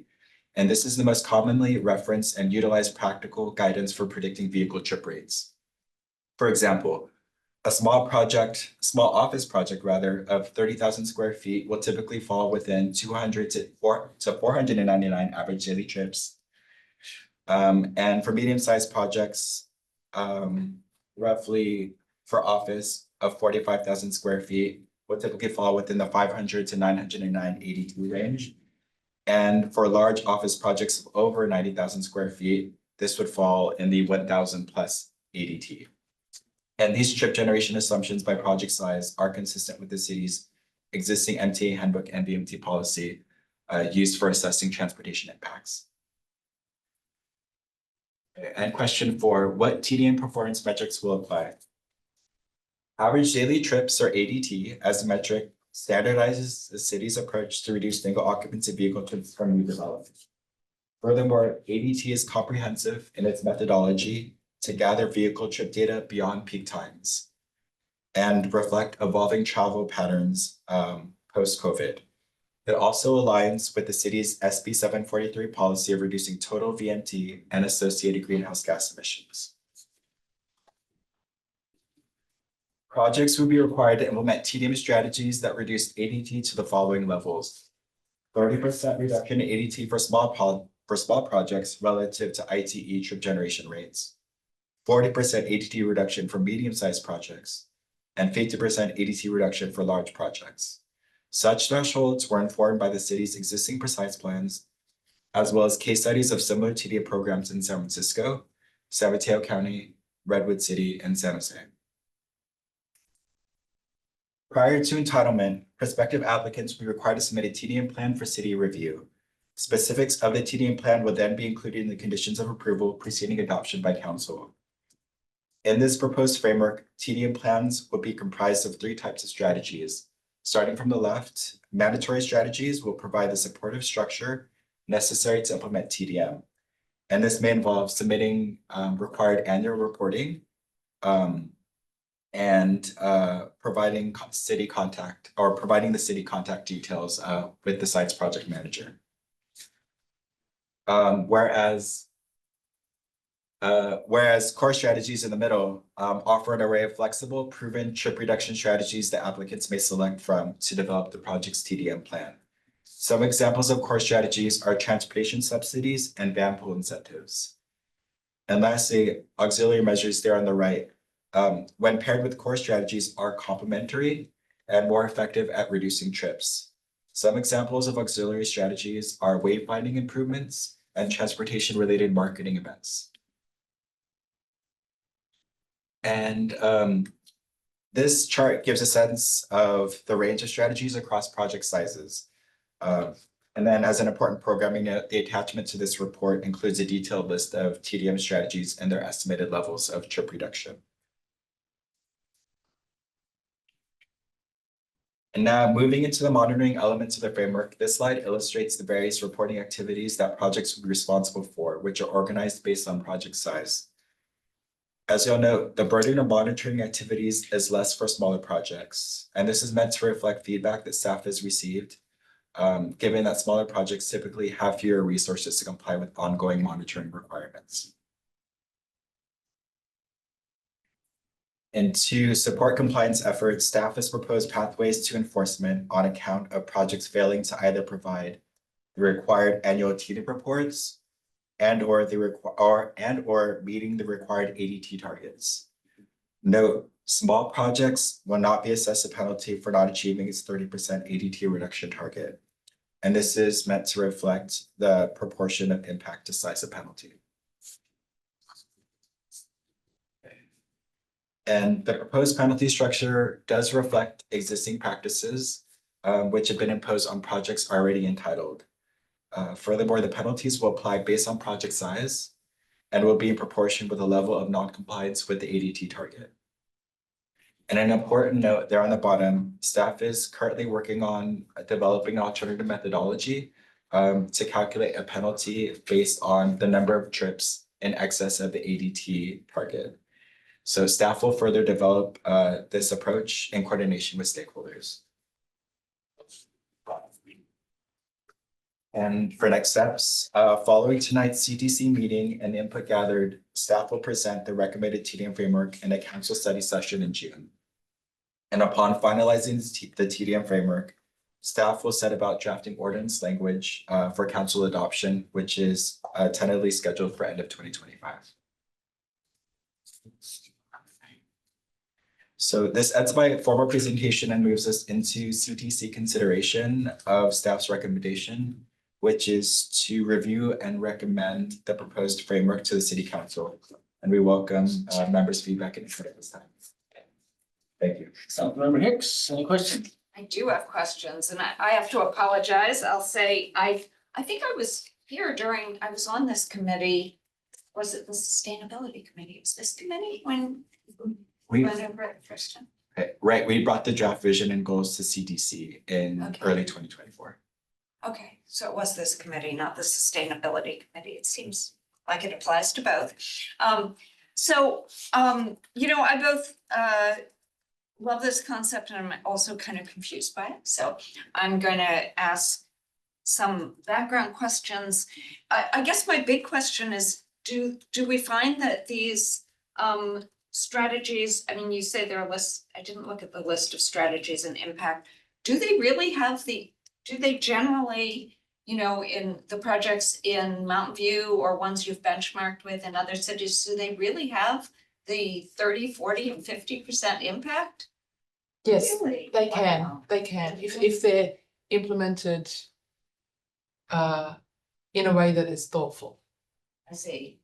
Do you know anything like what percentage of them do, or maybe another way of asking it is, when you say thoughtfully, what are the thoughtful ways and the thoughtless ways of it? So the thoughtful ways of implementing it are when companies embrace it as part of their core mission, or something that is meaningful to the company. So for example, Genentech embraced their TDM strategies, and it was part of on the regulatory side, there was a trip cap on the freeway on-ramps, but on their side, they were able to reduce the cost of parking supply.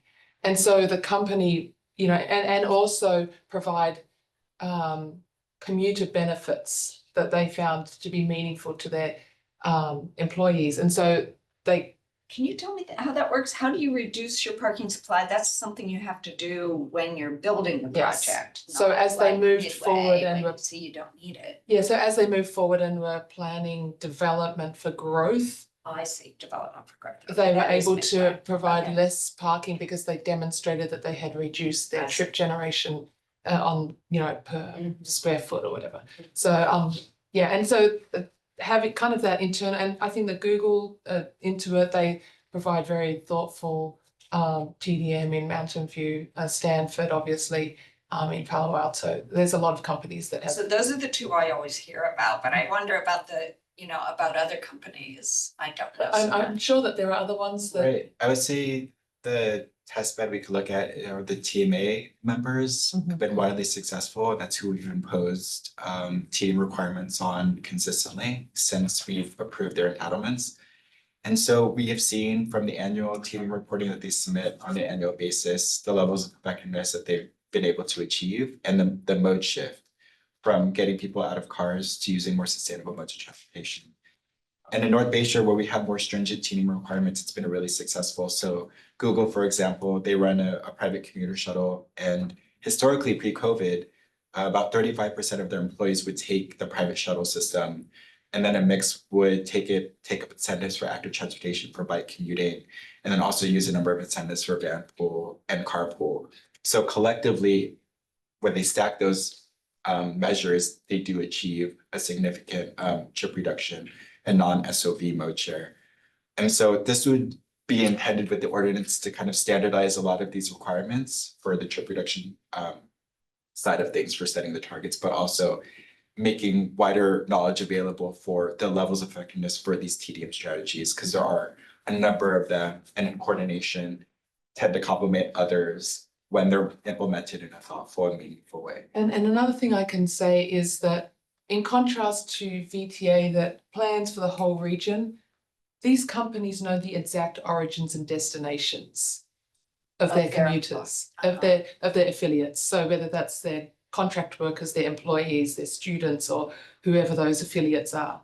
And so they're able to really target their strategies and put a van pool exactly where they know that there's a. This is the larger companies, you're saying, not the smaller. Well, companies have that information for their employees. So even smaller companies can pinpoint things that they wouldn't have as many people, but they have that information, as opposed to like public agencies where we are basing it on more general information for the region. And what about apartments or residential? They don't have that kind of information. Do you have different? They may not have as much information on the destination side. Right. Yeah. So do you have different goals for them? Residential projects, the TDM measures might look differently. So depending on the annual reporting that they submit, it might be that a number of occupants don't own cars at all. So in that case, providing transit subsidies would probably make more sense, or providing on-site car share where cars could be rented out on a daily basis or a weekly basis. Providing those kind of options to supplement car ownership would probably be more of a meaningful option for those. So the idea is to provide like a robust list of TDM strategies for all types of developments and kind of pick and choose and mix and match based on the variety of occupants that will finally.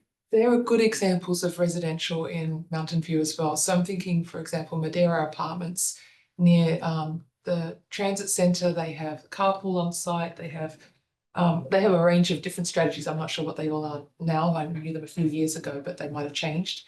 But they had demonstrated lower levels of vehicle trip generation and parking. Okay, well, thank you for updating me on that. I have more questions, but because I'd heard of the success of Google and the shuttles, but other, I'm not as familiar with other and Stanford, other places. And I'm interested also on mixed use. You said it would possibly be exempt. I could think of reasons why. I mean, you want like certain uses will generate a lot of the supermarkets, a lot of people driving and leaving throughout the day, but can you explain more to me expand on that a little more so I understand how mixed use would be treated? Right, so a residential project that has a mixed use component of say, like a shell site of 50,000 square feet, that's for retail. The idea is that those are mutually supportive uses and that a number of those trips would be internalized within the project site itself. So it wouldn't generate beyond an excess. If you were to expand the size of that use, it potentially could, because it could attract more regional travel behavior. And in that case, beyond 50,000 square feet, TDM requirements would be imposed on that use as well. But less than that 50,000 square feet, it would just be the residential portion that would need to provide a TDM plan based on its ADT trip generation. Seems like to some degree it would be an incentive for, sometimes they don't want to include the mixed use component, and that also reduces trips within the whole neighborhood. Yeah. The drugstore or whatever on the ground floor, people who live nearby, not in that particular apartment, might be able to walk, okay, or bike. So there were, BPAC had a bunch of questions. Let's see. That I didn't fully understand.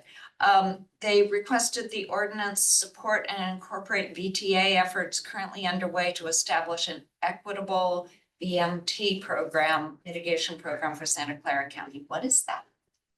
So this is a current effort that's being developed by VTA, and it's to establish as we mentioned, an equitable VMT mitigation program. So they've done an extensive engagement process to understand in areas of high need, what types of trip reduction strategies would be most helpful for them. And from I see, there. so they might be different strategies in those places.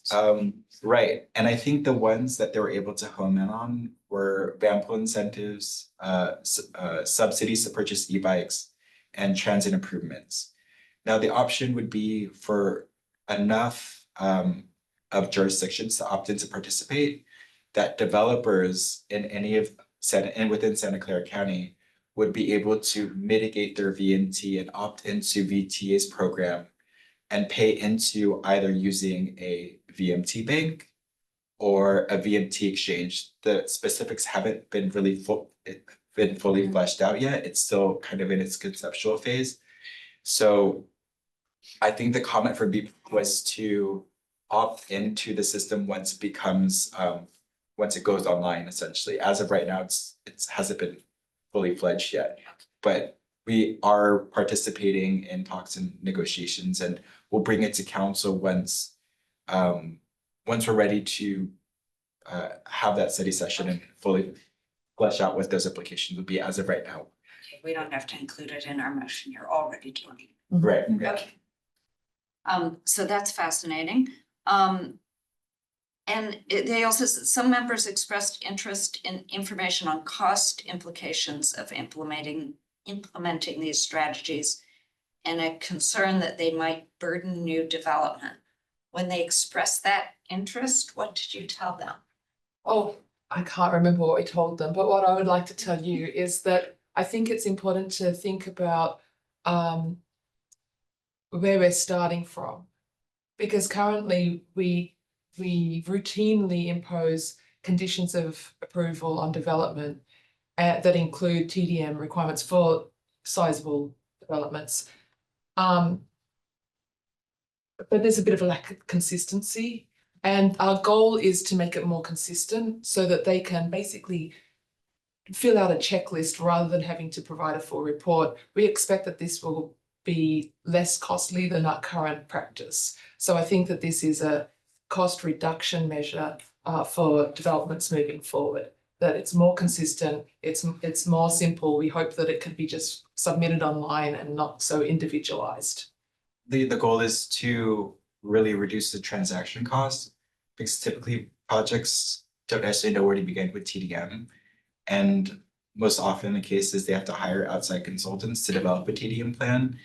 And hopefully with the TDM toolkit, they'll just be able to turn to that and understand, okay, this is what my impact is. This is the reduction measures that are needed, and kind of reduce the burden on outside kind of expertise that might be needed. So this is an important guide to kind of shore up what we already impose and make it much more transparent and consistent. So in doing that, we hope to reduce the transaction costs and also kind of increase the role of the TMA in stepping in to support the monitoring and reporting aspect, so that kind of when projects are ready to occupy, they also don't need to hire consultants to produce the reporting and whatnot. The idea is they could rely on the TMA to kind of standardize all of that and use somewhat of a platform to input all of that data, because right now it's just me kind of doing a lot of data entry. So it's not a sophisticated system at all. That's what we. And they may be able to provide economies of scale as well. Would you all, that sounds great. And would you also be able to inform them as, you know, this, as multiple developers do this, how much they might be able to cut their parking? Is that information that this could generate over time? So parking has been a point of interest in a lot of our engagement and understanding how this could be addressed on a site level. And there are parking measures that are included in the TDM toolkit, which are things like unbundled parking, shared parking, and parking cash out. So these have been known to reduce trip generation. But beyond that, there's kind of a larger conversation that needs to happen at the city level in setting parking policy, which is how do we manage parking at the curb level and in the right of way? And how do we manage potential effects of overflow parking if not enough parking is provided at the site level? Right. So, you know, coming into play are issues of, you know, price parking or residential permit programs, things like that of nature. So I believe larger conversations are happening at the city level, but Yeah, maybe the way I should have asked the question is, can you give us at the city more information as you see projects roll out? Like if they do measures X, Y, Z, they really need less parking. So maybe it's me who needs that information, not the developer. Yeah, Diana Pancholi, Principal Planner with the city's planning division. We regularly see that in development projects when we are assessing what kind of parking proposal is coming and what kind of TDM measures that they're proposing for considerable, like sizable projects. So that is something that staff can, you know, point out when we're presenting the projects to you. Bring it for council consideration. potential provisions here that could also include in the framework that for sizable projects over a certain size, that we require some kind of parking study within the first year of occupancy to understand how parking is being utilized, whether or not parking's been provided, whether the team measures are effectively reducing demand for parking and whatnot. So that's kind of one lever we have and we're discussing, but we need to kind of further develop in the framework. And occasionally we do look at, we talk to some of our established developers in the city to kind of see how their existing projects are doing. And Prometheus and Sobranos and others, and they provide us good information, kind of seeing how they're both working together.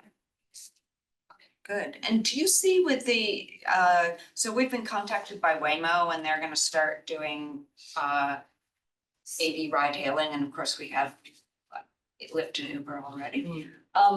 Do you see that impacting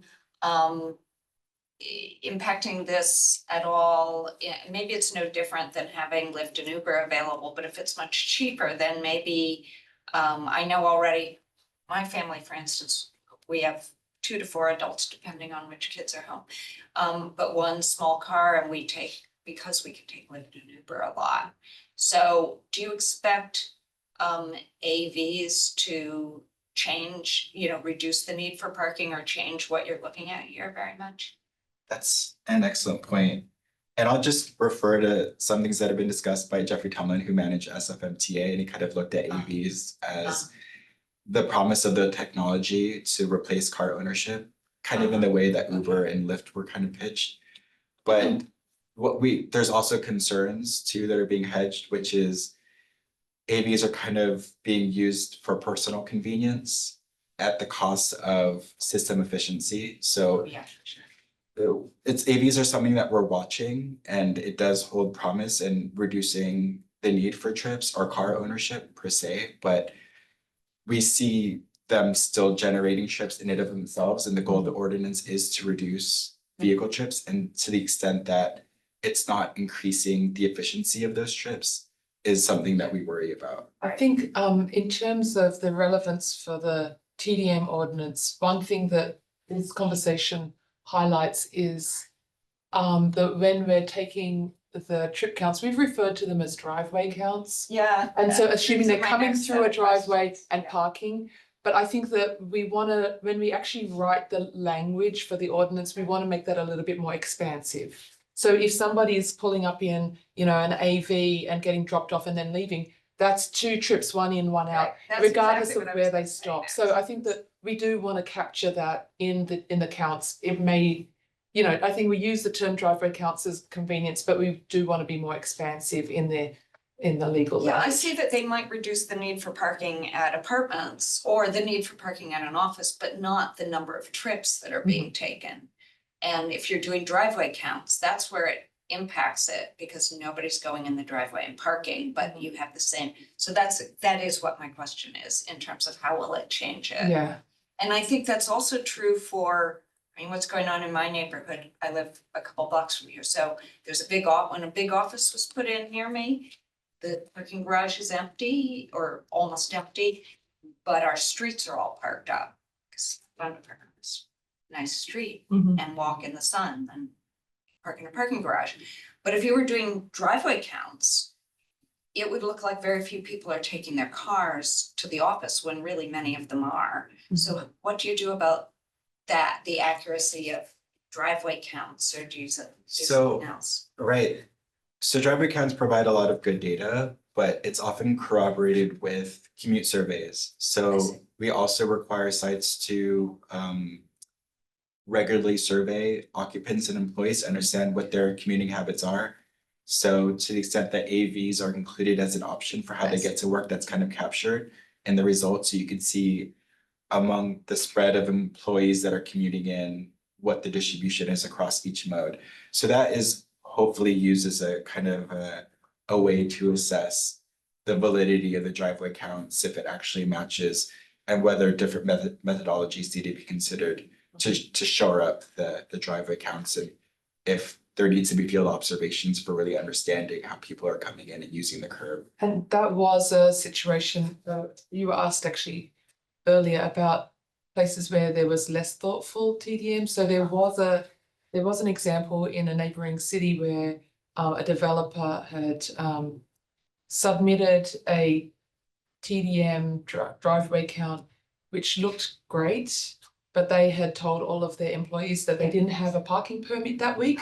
And so suddenly the neighborhood was full of people parked on the street. And so the city actually, in that city, the city staff actually went out and did a count of basically a cordon count around the area that fed into that development and based it on that. So it wasn't strictly driveway, but it was clear that these people were going to that development. That they hadn't cut SOPUs. Yeah. Yes, they were, it was not a. Okay, so that was the accuracy, and I guess backing it up with the survey works. And now I'm gonna ask my evil questions.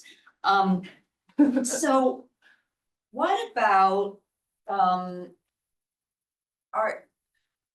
so the purpose of of TDM programs is to, make better use of the roadway and also cut use of fossil fuels.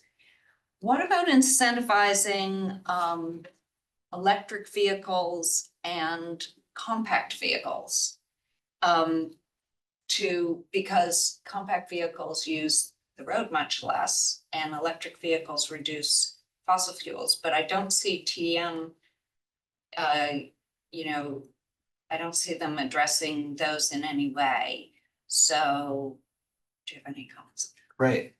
So there are twin purposes, which is the sustainability bent, which is we want to reduce transportation related greenhouse gas emissions. They typically compose around 60% of our inventories and are community generated. So we understand that bit, but also through our requirements through SB 743 to reduce VMT, we also need to understand reducing VMT is another portion. So sometimes those are at opposites, where EVs are still generating trips nonetheless because they are vehicles.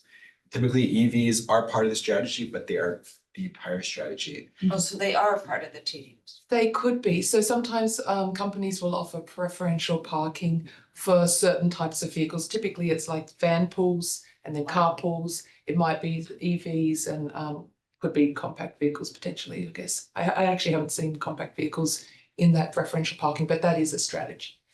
Because huge vehicles, single people in huge vehicles is, in terms of road erosion and anyway, so, yeah, I think it's also a matter of equity that I would encourage you, easy EV charging, because a lot of the lower income people I know, particularly if they work in Mountain View, they live in San Jose or something, they're very unlikely, they may not be served by a van pool and they may not be able, they may have kids that they're dropping off at childcare and multiple trips and they're not going to take mass transit, but they also can't charge EVs because they live in an apartment that doesn't have EV charging. So charging at work would be the only way they're going to drive, and charging work is the only place they could charge. So I think that might be. Comments or I am. So what do you think? That's my last one. No, that's a great point. And EV ownership is cost prohibitive, and especially without the tax incentives that might be going away, even more so out of reach for people. So really understanding on an equity basis, how can we meet those needs is an important piece of that.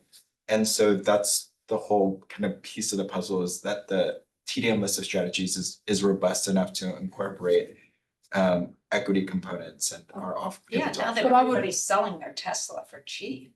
But I would also add that the city also has an EV action plan. So that's kind of going in parallel. That also is a council strategic priority, I think. So yeah, that's Also mention that adoption of e-bikes is higher than adoption of electric vehicles.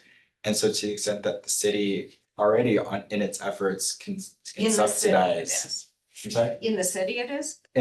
Sorry, this is generally speaking, I think in the US, but I can follow up with specific statistics, but would you say the city's made strides in subsidizing e-bike ownership with its the program that's operated by sustainability program? We hope to support that. Those are all my questions. Thank you. I remember, and I hate to say I'm an old man, so I came back. A lot of the TDM started when Google started building, and we were involved with those, and they were having traffic counts at various entries, and then if they got to a certain point, we had to shut down and do different things. Reading through this, it's sort of very interesting. It's very similar to what we started out back then when all these companies were coming through. So I want to start off with one question. You're looking at developments and so forth. So anybody that's existing is exempt from TDM? Well, currently we do impose TDM on projects we've already entitled, but there are varying requirements as far as the TDM strategies that we've set and the various TDM measures that they've adopted. So the ordinance wouldn't apply to them. but they could participate on a voluntary basis. Okay. I think Diana has additional commentary. Yeah, right now in the absence of a TDM ordinance, there are certain projects which are voluntarily offered, and that's why the condition of approval for the entitlement will show a TDM condition. Or there are projects which are under certain precise plans which have a TDM requirement, and those particular, projects coming under those precise plan will have a TDM condition. So those are some of the projects which have existing TDM conditions requirement. So anything in North Bay Shore is under the TDM there, Yeah. and East Wisman. Yeah. Yes. Is there anything that we can do with schools? Because they do a lot of traffic coming and going, so they're not a developer, there's not that, are we working in unison with them to try to reduce traffic? Yes, I can speak to that. So the city has a Safe Routes to School program where we work on both education and helping the students to have safe practices and be aware, and also for the parents. And it also includes encouragement activities, so encouraging mode shift. This is active at all of the public schools. We've offered it to all of the private schools, but the uptake on the private schools is hasn't exactly happened yet. So yeah, but there are strategies also for schools, and if they were to come in as a development project, they would also be subject to the TDM requirements. I'd also add too that since we've expanded the service for the community shuttle, we've seen an uptick of ridership from our schools, particularly Crittenden and Graham. And demand has actually exceeded capacity, and we've had to unfortunately bump a number of students. It's fairly cost prohibitive to run a sweeper service following their usual service. So we've reached out to the school district to try to engage them to see if they might be able to, contribute funds. That's an ongoing conversation, but that's one piece of it.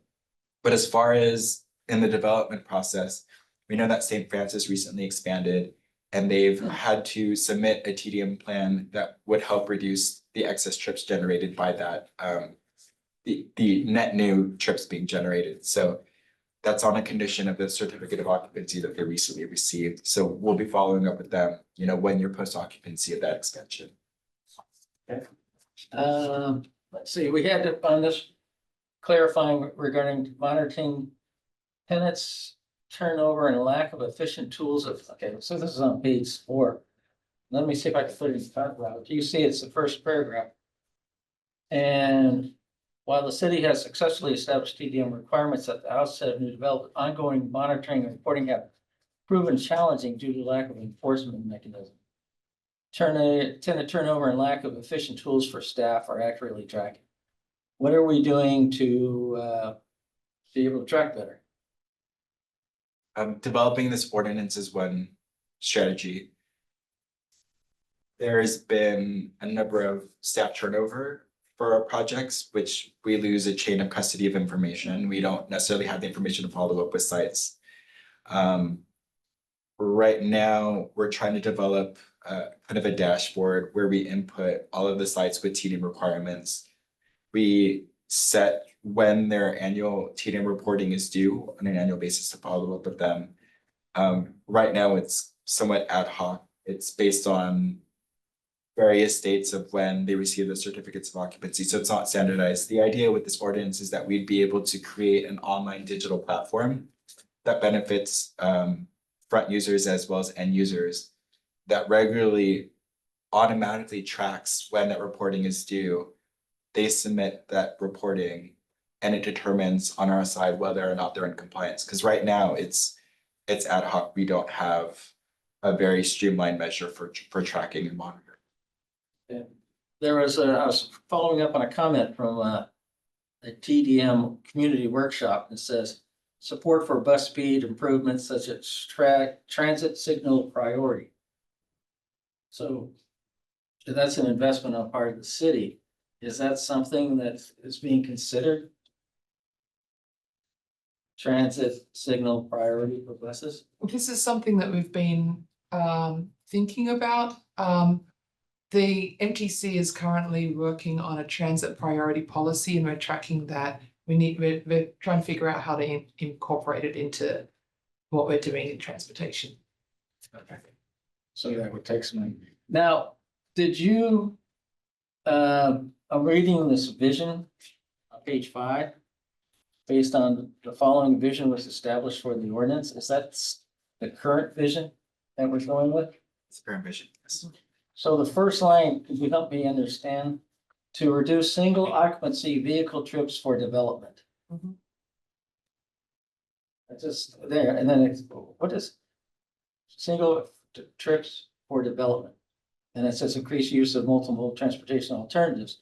But what does it say when you say to reduce single occupancy vehicle trips for development? So for development projects that come through the city, we're trying to reduce the single occupant vehicle trips. Good. Yeah. Sweet. Okay.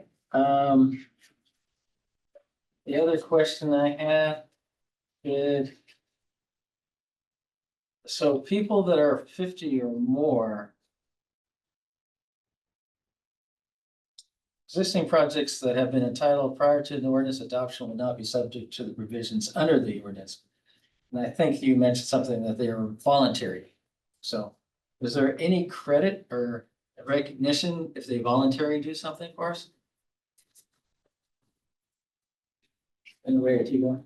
If they voluntarily participate, I think it would benefit those sites on the benefits we previously discussed, which are the reduction in transaction costs and improves efficiency for delivering TDM. If they were to perhaps join the TMA, dispensing those services. So it's more so, I would say, on the benefits for cost implication and efficiency as opposed to credits. When was the last time the Institution of Transportation Engineers trip generation manual been updated? Yeah, I'm not sure. Recently, they update it regularly. They're on the 11th edition.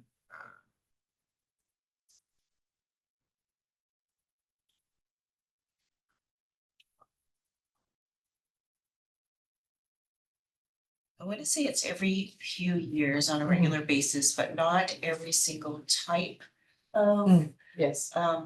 What's the words I want? Land use. Not every single type of land use is updated wholesale throughout the book. They just add more information. I think 2021. Thank you, Diana. Well, you meant, right, so the last time this came up, it was like 5-6 years and I'm going. Again, that's why I was asking, so it's good to see that it's being more updated on that way. So also, again, one thing, my general questioning is compliance. A checklist format for the TDM will provide applicants with the flexibility and consistency to reasonably comply with the requirements of this order. So are we looking for reasonable compliance? Is that a way, and is that measurable? Reasonable compliance, I think at a baseline level would be submitting the annual TDM report that attests to them implementing the TDM plan that that was codified in the conditions of approval.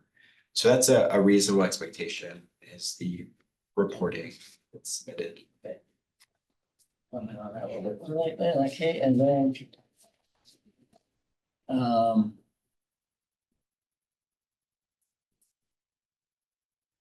okay, that's compliance. If a project fails to comply with requirements, the reporting time periods will be extended upon compliance until compliance is achieved. Who monitors that? I mean, at the moment, it'd be me, so. Yeah, it's an inelegant system, but He needs to clone himself. thankfully, we're bringing on an intern to help me with monitoring, which would definitely be helpful. Okay, yeah, again, upon the first year of occupancy, projects will demonstrate compliance by providing the annual TM report as part of ongoing monitoring requirements. What is the percentage of compliance? At this point, I would say it's about 50%.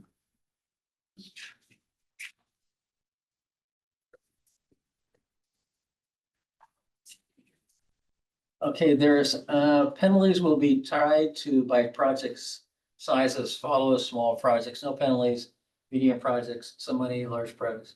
How much money has been collected? 0. 0. But do we have a penalty right now? Yes. Have a penalty. Okay. Maintain the T-team ordinance goal to promote efficient use of roadway capacity while reducing traffic congestion. How do you define roadway capacity? I would say most notably in North Bay Shore, where we have a trip count policy. We've set sensitivity requirements at the gateways during the peak period directionally. So really understanding how that's performing over time with the implementation of the TDM ordinance would be a point of interest. Okay.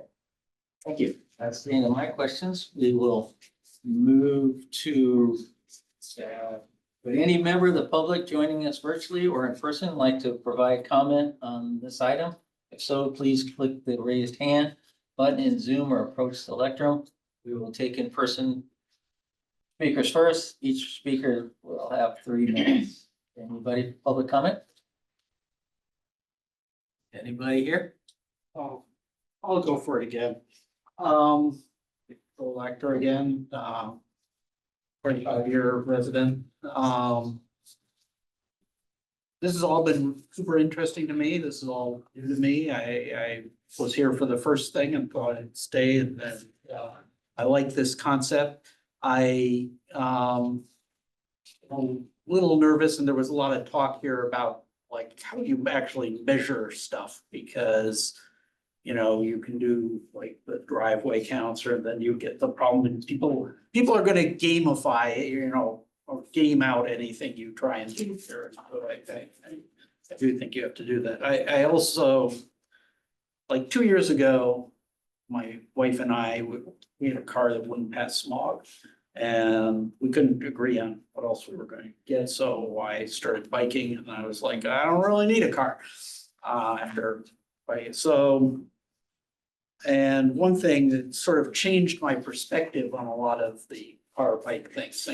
I used to sort of think of EVs as being like a way big step above cars or something in terms of environmental and increasingly I think of them as more of a small step above cars because they still it buys into that whole like you have to drive lifestyle thing where and you when you're biking around you're looking at all this space and there's just like all these cars in parking lots and all this with I mean cars are a horrible land use thing they're they, you know, partly also just reading up on various social things. They are part of the reason that you get segregation and you get separations of stuff here, just that people can. So, you know, I do like EVs better than cars, but I think I don't generally think that they're that big of an advantage. Well, another thing about them is that it turns out some very large percentage of everybody's into microplastics now that they've sort of discovered that we have lots of them, but like a lot of them are from car tires and EVs actually generate more of those than regular cars. Anyways, those are 2 comments. Thank you. We will take any virtual speaker. Mary Dadio. Good evening. I'm hoping I can have a coherent train of thought here. I do agree. I especially agree that capturing accurate vehicle miles traveled for Uber and Lyft and for automated vehicles is incredibly important. From what I can tell, based on Google AI just now, Uber and Lyft are increasing vehicle miles traveled, which is not the direction we want to go. These are so convenient. I think they're going to be with us, but we really TDM is just ever more important because we don't want to increase the vehicle miles traveled. And similar to the comment the other speaker just made, for purposes of TDM, I'm a huge proponent of EVs. I love my EV. I don't understand why anybody would drive anything other than an EV, almost, but I don't think they should be given a pass or given encouragement. I'm talking about the cars relative to gas vehicles. Again, when we're thinking about vehicle miles traveled, because we're adding 11,000 plus units, or we will if we're going to meet our what's been mandated. If it's still 2.5 people, 2.4 people per housing unit, that's almost a third of our population, an increase of a third again of the population we have today. And there's just not space on the roads. We don't want to keep adding car lanes of traffic, and so all this stuff is going to put pressure on us to add more space for cars when really we need to go the opposite direction. So just whatever we can do to really improve our TDM. I'm excited to see the standards that are being set, and just really important that we count Uber and Lyft and the vehicles properly. Thank you. Thank you, Mary. Someone else? That's all. Okay, thank you. I will bring the item back for committee comments and action. So I'm ready to move this forward as proposed, the staff proposal. Okay. My comments. I support TDMs. I think they're great. But if you can't verify it, you're spending a lot of time, and staff time is important to me. And when we say yes, I mean, we started again back when Google was coming along, we were having a tough time. At least with them, they had a choke point so we could count it, but you're putting this stuff out here. And this is a lot of effort on the staff. I appreciate all the staff. And then I looked at your all these checklists that somebody could say, boom, boom, boom. And if we don't have staff to make sure that they're in compliance, we're not going to get our goal set. So I'm looking at this as, well, how are we going to make sure that this thing is staffed and there's credibility in what we're doing? As a small business person or a business person, and I've been on the council, I don't like laws put out there that aren't enforced. And it just takes away from all the good effort and intentions that we're trying to do. So let's move forward with this. But once it gets to council, and I would like to see some ways. You're a very proficient young man, but you do have limits. And for everything that you see here, I really don't see people doing what they're supposed to do. And we need to do that. Otherwise, it's again, wasted money that we do. And this is a very big thing for us to reduce greenhouse gases. So I'm all for moving it forward, but I gotta see enforcement in this. So is that a motion, John? I'll make the motion. This is the motion to. Okay. Recommend those. I recommend that I didn't mean to cross it out. I meant. Sorry. This CTC recommends the proposed framework for the transit demand management ordinance to city council go forward. And I would like to put in there that there's safeguards to make sure that things are enforced and the compliance should be done. And I'll leave that up to you, but maybe you could put a goal in there. That's really, you're not gonna catch everybody, but try to put a goal in there that, let's see if we can attain it. Because that's good for us, it's good for the residents, it's good for them, that somebody's watching them. Your second. Yeah, I second it. Okay, we're gonna vote by voice. Okay, Colin? Committee member Hicks? Yes. And Chair Gensler? Yes. Okay, well, passes 2-0 with member Kamei absent. We've been sitting here for 2.5 hours. Can we take a 5-minute break or should we plow through this? How much we, Yeah, that will take us to 6 minutes, will take us to 9 o'clock. okay, 6-minute break. Thank you. Thank you.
Okay, we were going to now item 6, key project updates.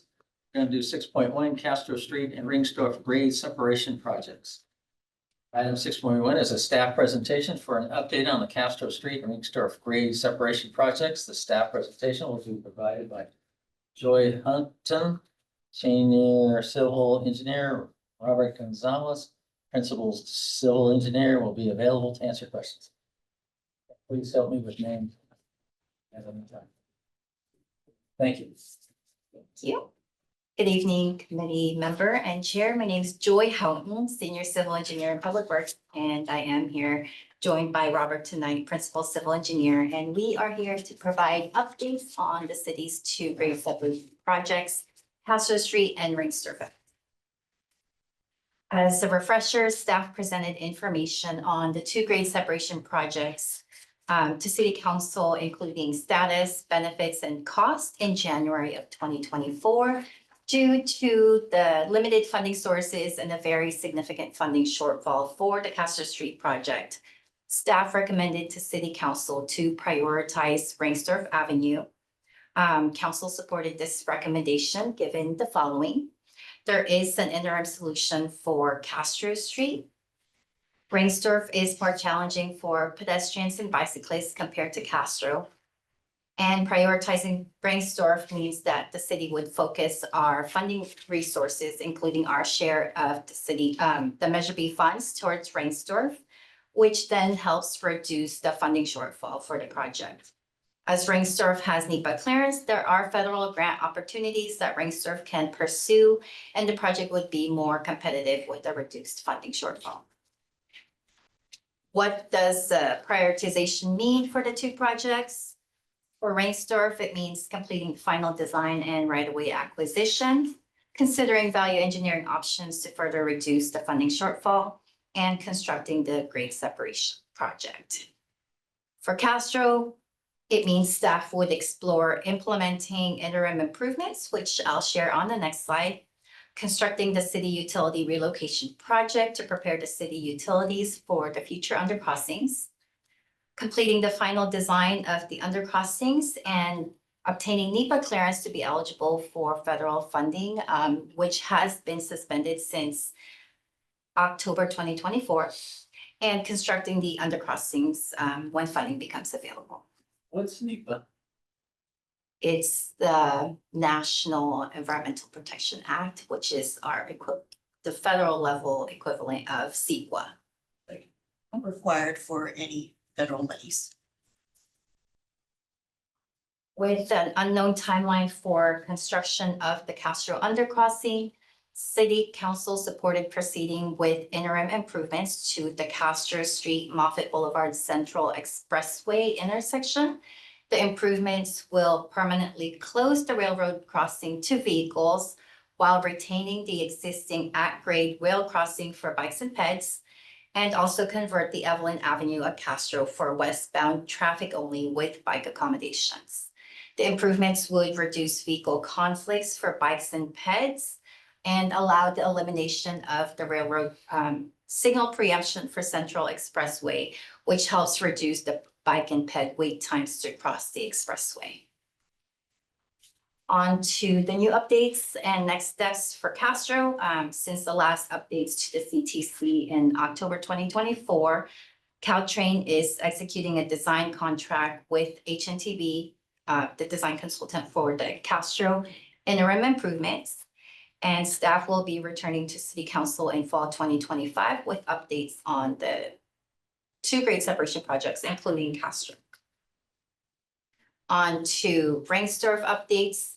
Since the October 2024 update, the city has received updated project costs based on the 35% design, which I'll share updates on the next slide, and that we are continuing our effort on value engineering to evaluate alternatives to reduce the costs, which will include reducing scope and evaluating the project schedule. In January 2025, staff received announcement of results of the FRA, CRISI, and RCE grant programs, and the city's project applications were unsuccessful in both programs. Staff has requested meetings with the FRA to gain better understanding of how we can improve our application in the next round to improve our competitiveness.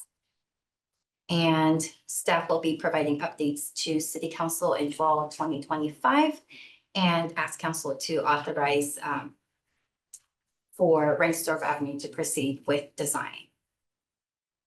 And then as to Rengstorff grade separation updates, as mentioned, city received updated project costs on the 35% design from a construction manager, general contractor, and also a third-party estimator. And as a refresher, when the project was presented to City Council in January of 2024, the project cost was at $325, leaving us with a shortfall of 31 million.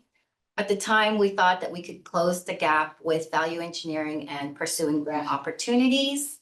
The latest project cost is at $453 million, leaving us with a shortfall of 159 million. Since receiving these updated costs, the project team has been tasked with value engineering and evaluating cost reduction options to bring the project costs down, and we will be sharing frequent updates with the CTC, and also will be providing updates to City Council in the fall. And that concludes my updates for tonight. Thank you. Thank you. So with the ring store, again, I was here and it was like $120 million. Dreams. We were fighting with other cities. I was also on VTA. We were getting our money because we were the ones shovel ready to go. Right. And that was nice. So are the costs, do we try to get the design going, or do we go for the eminent domain and get the property? Is there a sequence that we're trying to do? That we really can't do anything until we get the property, or do we just go? So the city has a multi-pronged approach here. There's a balancing act here. We want to demonstrate progress to our potential federal partnerships. So we do want to show progress either in design or in property acquisition. There's also a balancing act using eminent domain as a tool. We have legal constraints and policy constraints. We want to be able to move into project construction during a certain time frame if we are going to use that as a tool. So we haven't decided on that. We would bring that back as a policy decision to this body or to council if we were to go in that direction, like if they're clear our recommendation. But at this point, once the value engineering is done and we have a better idea of how much project costs we can kind of control and move down, we'll have a better idea of what federal strategy we can approach. If I can just add, we've already started property acquisition for several pieces. At this point, we're about 35% design. We're going to be completing 35%, I'll say, with the value engineering. Our next milestone then would be 65% design. And at 65%, that's really when we're going to kick the rest of the right-of-way acquisition into high gear, so to speak, right? Because then we're really trying to sequence the timing of getting that right-of-way with the timing of construction. At that point, we will know more if there are some properties that we have not been successful in just simple negotiations, and we would have to go to an alternate strategy such as eminent domain. We're not there yet. No comments, no public comment. Just an update. What's the utility? I didn't understand what that was in the first part of the update. Castro? For Castro, what is it? Oh, for Castro. There are a lot of utilities at Castro and Central Expressway, and in order for the undercrossings to be eventually be constructed in place, we had a separate CIP that would then relocate some of those utilities, water, sewer. And it's in construction. It's in construction phase. Okay, thank you, staff. Appreciate the update. It's gonna be a hard road to get that money now. Okay, we will go on to 6.2, active transportation plan. I'll get to. There it is. Item 6.2 is a staff presentation for an update on the active transportation plan. The staff presentation will be by Allison Boyer, Assistant Public Works Director. Oh, that's what you're lucky. I am. They're all excellent. Sorry. Hello. I do not have a staff presentation, but I do have an update. Our APT is going to BPAC next week on Tuesday, March 11th. So that will be on an update on the holistic network maps as well as the an update on the scoring criteria that was previously presented. And then we will be bringing it to CTC on April 1st. So you will be seeing that here in the next month. And there was a meeting that was sometime this week that was deferred. That. We were going to show the updated maps, but we are going, the idea is that those will be shown at BPAC a week later, rather than trying to do the community outreach, get that in a report, get that to BPAC, then get that to you. It could be kind of combined the public outreach with the BPAC meeting. Oh, so they're not gonna be two separate, They're not going to be two separate meetings at this time. There's no new information to share, so it was kind of more of a status of the maps. Okay, I guess I could meet with the director later on to answer some questions for me about this. Just not really want to get out, I mean, we would like to conclude our evening. Okay. 7, well, thank you very much. Appreciate you spending the time with us, just to say thank you, but that was nice of you. Committee staff announcements, update request for committee reports. None at this time. Thank you. I sort of have a report, but I don't know. So I am on VTA. I did been watching I was on VTA before. So I've been looking at the grade crossing and they've been talking about the money.